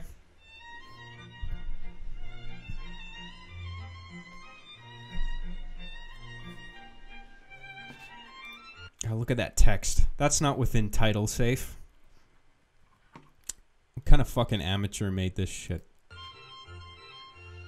Oh, hey! You just caught me doing what I love to do most. Doing absolutely nothing with no one around. My name's John, but you probably know me better as Digital Fear, a name I came up with when I was in a rush to get on Xbox Live to play Return to Castle Wolfenstein back in 2002 when I was 14. That's 100% true, by the way. Back when I thought names... Oh shit, what happened? Is it dead? Can you guys hear me? Hello? We're back? I don't know what happened there. That was weird. Okay. I'm gonna reset it.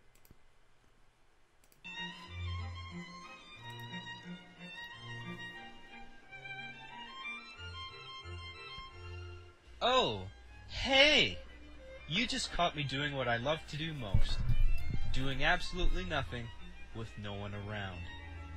My name's John, but you probably know me better as Digital Fear, a name I came up with when I was in a rush to get on Xbox Live to play Return to Castle Wolfenstein back in 2002 when I was 14.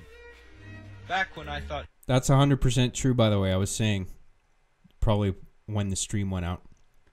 I bought my Xbox, or my mom got me my Xbox, I think, and I had I got the whole Xbox Live thing, headset, Wolfenstein, and I couldn't wait to get on, and I just made up something in a hurry, and that's the origin. Names like Digital Fear sounded cool and awesome, kind of like SSJ Vegeta or like Death Angel or some shit, except maybe not.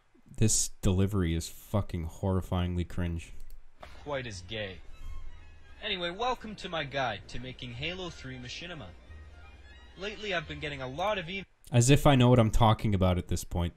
emails from you guys regarding how to get started making machinima, and this is my way of responding to you. So I hope you guys benefit from this tutorial. This is the first part, which will focus on the definition of machinima, some tips, legal issues, and some other cool shit. We have a lot to get through, so I'll get right to it. I'll start off by answering the question, what is machinima? The word machinima is a contraction of the words machine cinema, and I define it as using a game engine, not necessarily Halo, as a medium to deliver a cinematic experience. Others use the term machinima to describe gameplay. Why am I walking around everywhere? I guess I felt it was too stagnating to have my avatar stand in one place the whole time. But that would have made more sense. I don't know why I gotta have my guy fucking walking around the map. Play montages and stuff like that, which is technically correct, but that sort of thing doesn't fit in my personal definition of the word. These aforementioned... God, listen to that delivery. It sounds so rehearsed and like, I'm speaking to you like this. Cinematic experiences can either be funny or serious and dramatic. But most of the time it's funny, since so many people have a problem. This is a falling off the lecture, ladder. and I'm talking to you like this. I'm lecturing you on how to make film. I'm gonna go on an unoriginal mission to stop the Covenant from doing some evil shit. Again.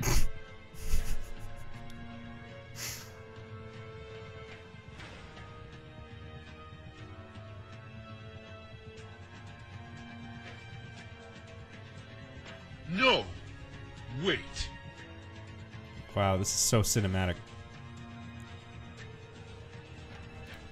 You know it's proper cinema when you have an over the shoulder shot where somebody tilts their head. That's cinema. Don't forget. That's storytelling. Good luck. Ha! I don't need luck. Cliche military authority figure. I've got guns. Now I know a lot of you are probably thinking right now how much of an Stupid. asshole I am for making fun of people's attempts at serious machinima. You're probably all like, whoa, he thinks he's so much better. He's so full of himself. He probably eats babies. I am full of myself in this. It's so lame. Sounds cruel and elitist, but in all seriousness, there It is elitist. are a lot of bad attempts at serious machinima out there. But I actually admire the guys putting this stuff out there for their desire to tell a great story, even if it is poorly Aged like a fine wine? Get the fuck out of here. It's aged like milk. executed and unwatchable, and I really hope this tutorial will fix that. Now, why Halo 3, I hear you ask? Well, Halo 3 was developed with machinima in mind. Maybe not officially, but it's pretty obvious with the features at our disposal. Still walking around The main one obviously aimlessly. being theater mode. In my educated opinion, it's the only console game Who am I with enough talking to? flexibility to make a decent piece of machinima. On PC, you have a bit more variety at least, since a lot of PC games let you detach the camera and stuff. Ramblings of a madman, just walking around the map talking to himself. Half-Life 2 is probably the best game on PC for machinima, especially if you learn how to use that cool Valve Hammer editor shit and animate characters.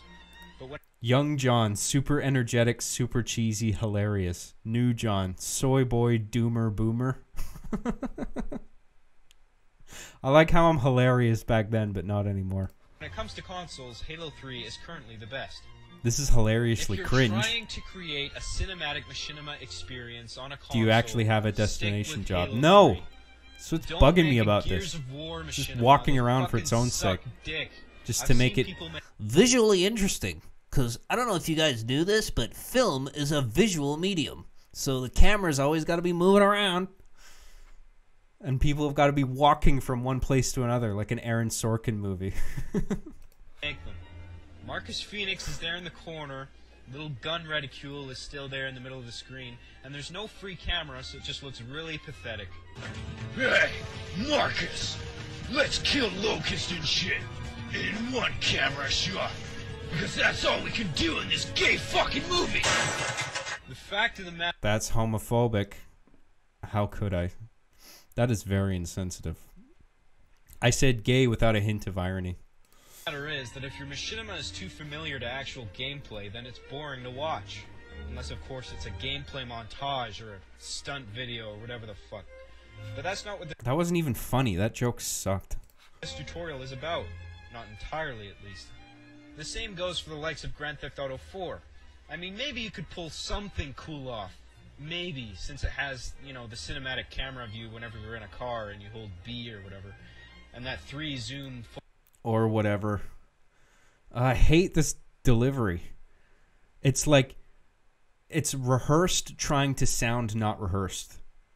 But it sounds rehearsed anyway. It's fucking awful. full rotation camera while you're on foot. But it'd be tricky. And chances are you probably couldn't execute it well. Which is a shame, you know, given how cool the Euphoria engine is, but whatever. This brings me to naming some of the pros and cons of machinima. The thing with cinematic machinima, as I previously stated, is that you need to make it differ from actual gameplay. Hashtag cancel John for that usage of the word gay. That's unacceptable.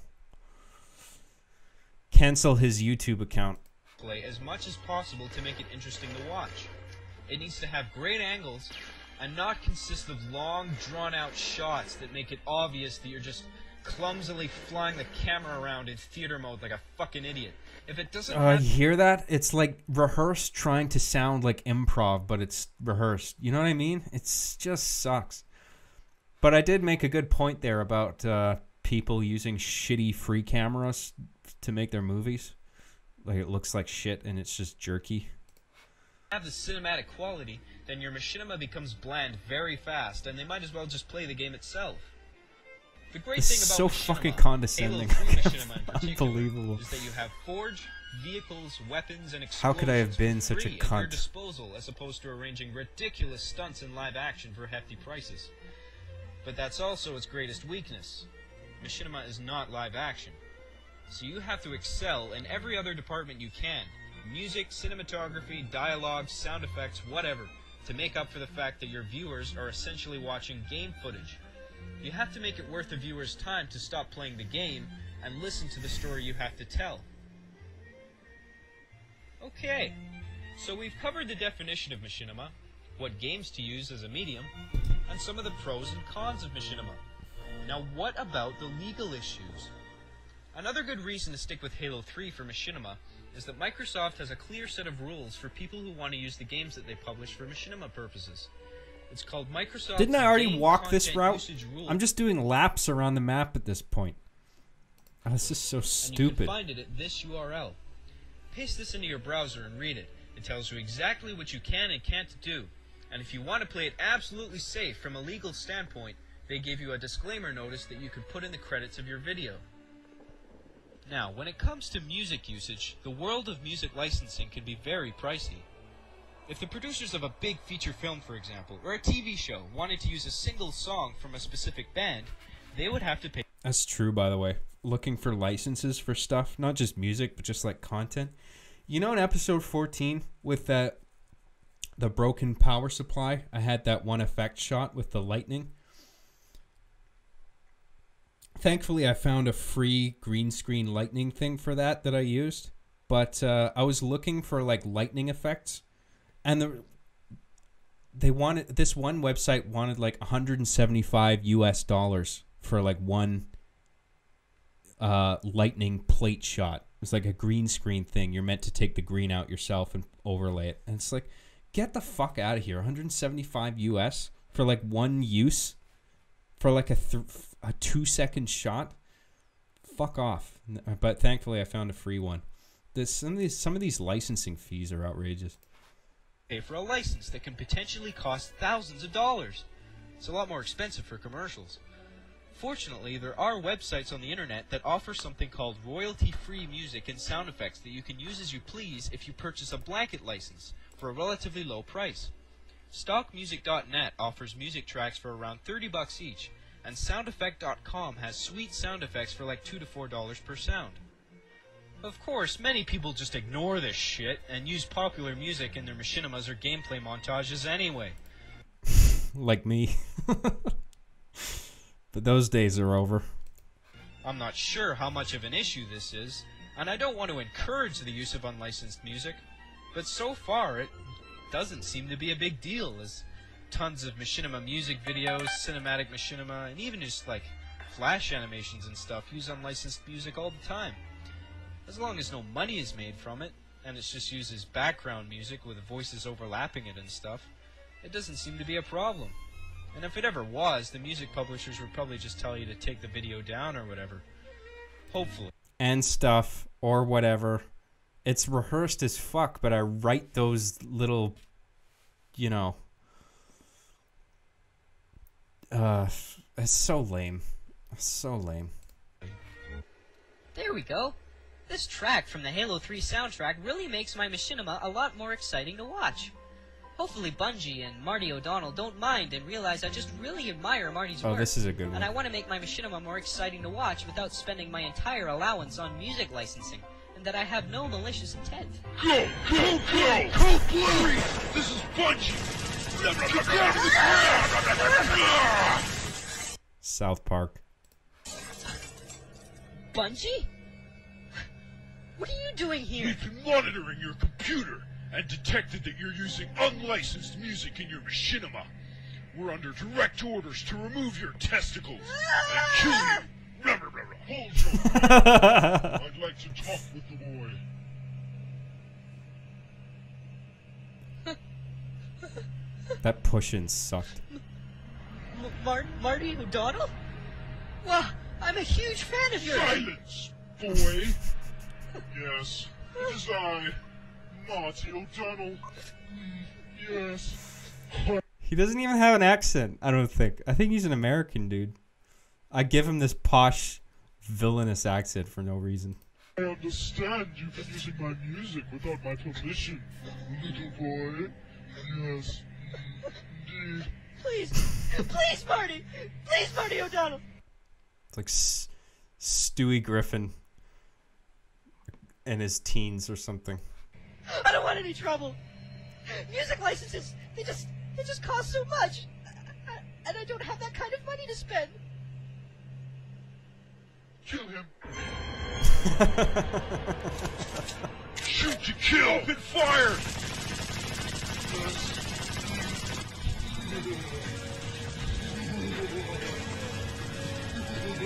That was pretty sweet. The muzzle flat, just playing it off of the cops' helmets or whatever they are. Martin O'Donnell's deadly henchmen, just playing that off of the muzzle flashes off their visor. That was pretty cool. Actually, as of right now, it is stated on Microsoft's game content usage rules that Halo 3's soundtrack is available for use in your non-profit machinimas, thanks to some kind of special arrangement. If you do decide to use unlicensed music, though, be sure to at least credit the artist and stuff. Well, that's about all I have. There's a huge section on copyright law, and I have no fucking idea what I'm talking about. Time for at the moment. But stay tuned for the next part of my tutorial, which will cover hardware and software and how to hook up shit properly so you can start capturing, as well as script writing, building sets in Forge. It sounds rehearsed, but he uses words like shit and stuff and whatever. This guy's so down to earth, I really relate to this guy. And acting out gameplay to be filmed in theater mode. Hopefully this will give you aspiring machinima directors a decent head start. Thanks for watching. See you later. This just runs away, shooting at nothing. 'Cause the map is clearly empty. As we've seen for the past 12 fucking minutes, the map is devoid of anybody but me.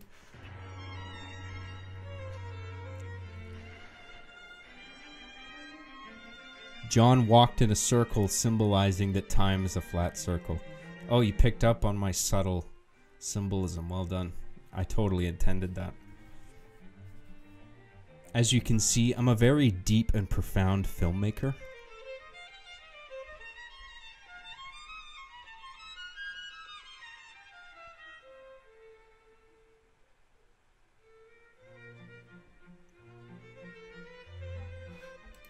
Well, that was fucking awful. Thanks for the painful reminder of how terrible I was. Oh shit, wrong button.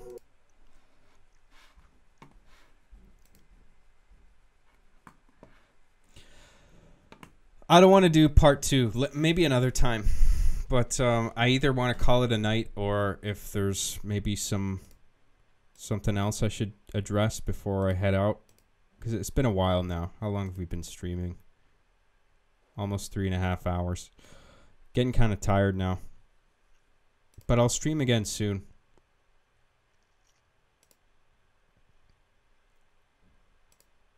Address part 2.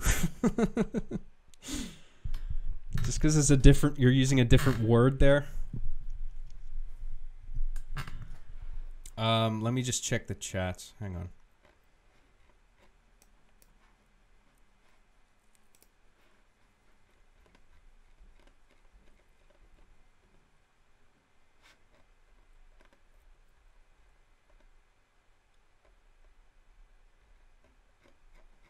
Where the fuck is the last chat? Shit.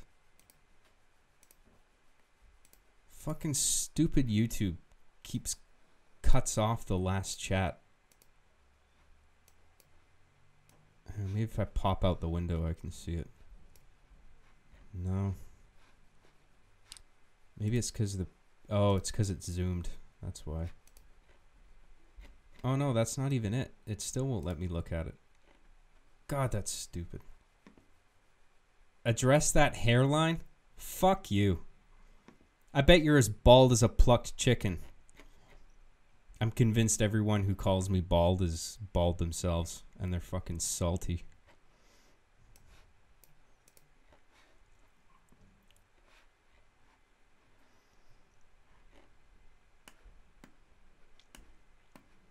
Oh, I can't read the last chat that was sent to me. It's RB506. How do I fucking access it? See, normally I'm able to look at, maybe if I go top chat.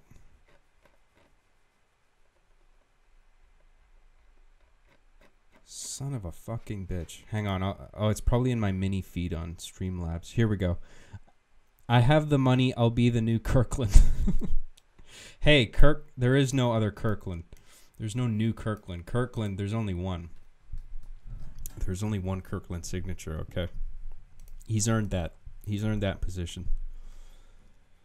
But thank you all the same, RB506. I appreciate it. All right, I think I'm going to call it, guys. I'd like to get a bit of writing done tonight. And it's been a while.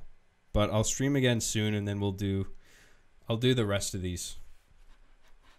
I'll do part 2 later on, and and the other parts. Okay. Fair enough. 3 more hours? Give me a break. I'm not a machine. All right. 172 viewers still? Holy fuck. I'm impressed. I'm doing pretty well now in terms of viewership. Thank you everybody for supporting me. Thank you for tuning in. I hope you enjoyed the show.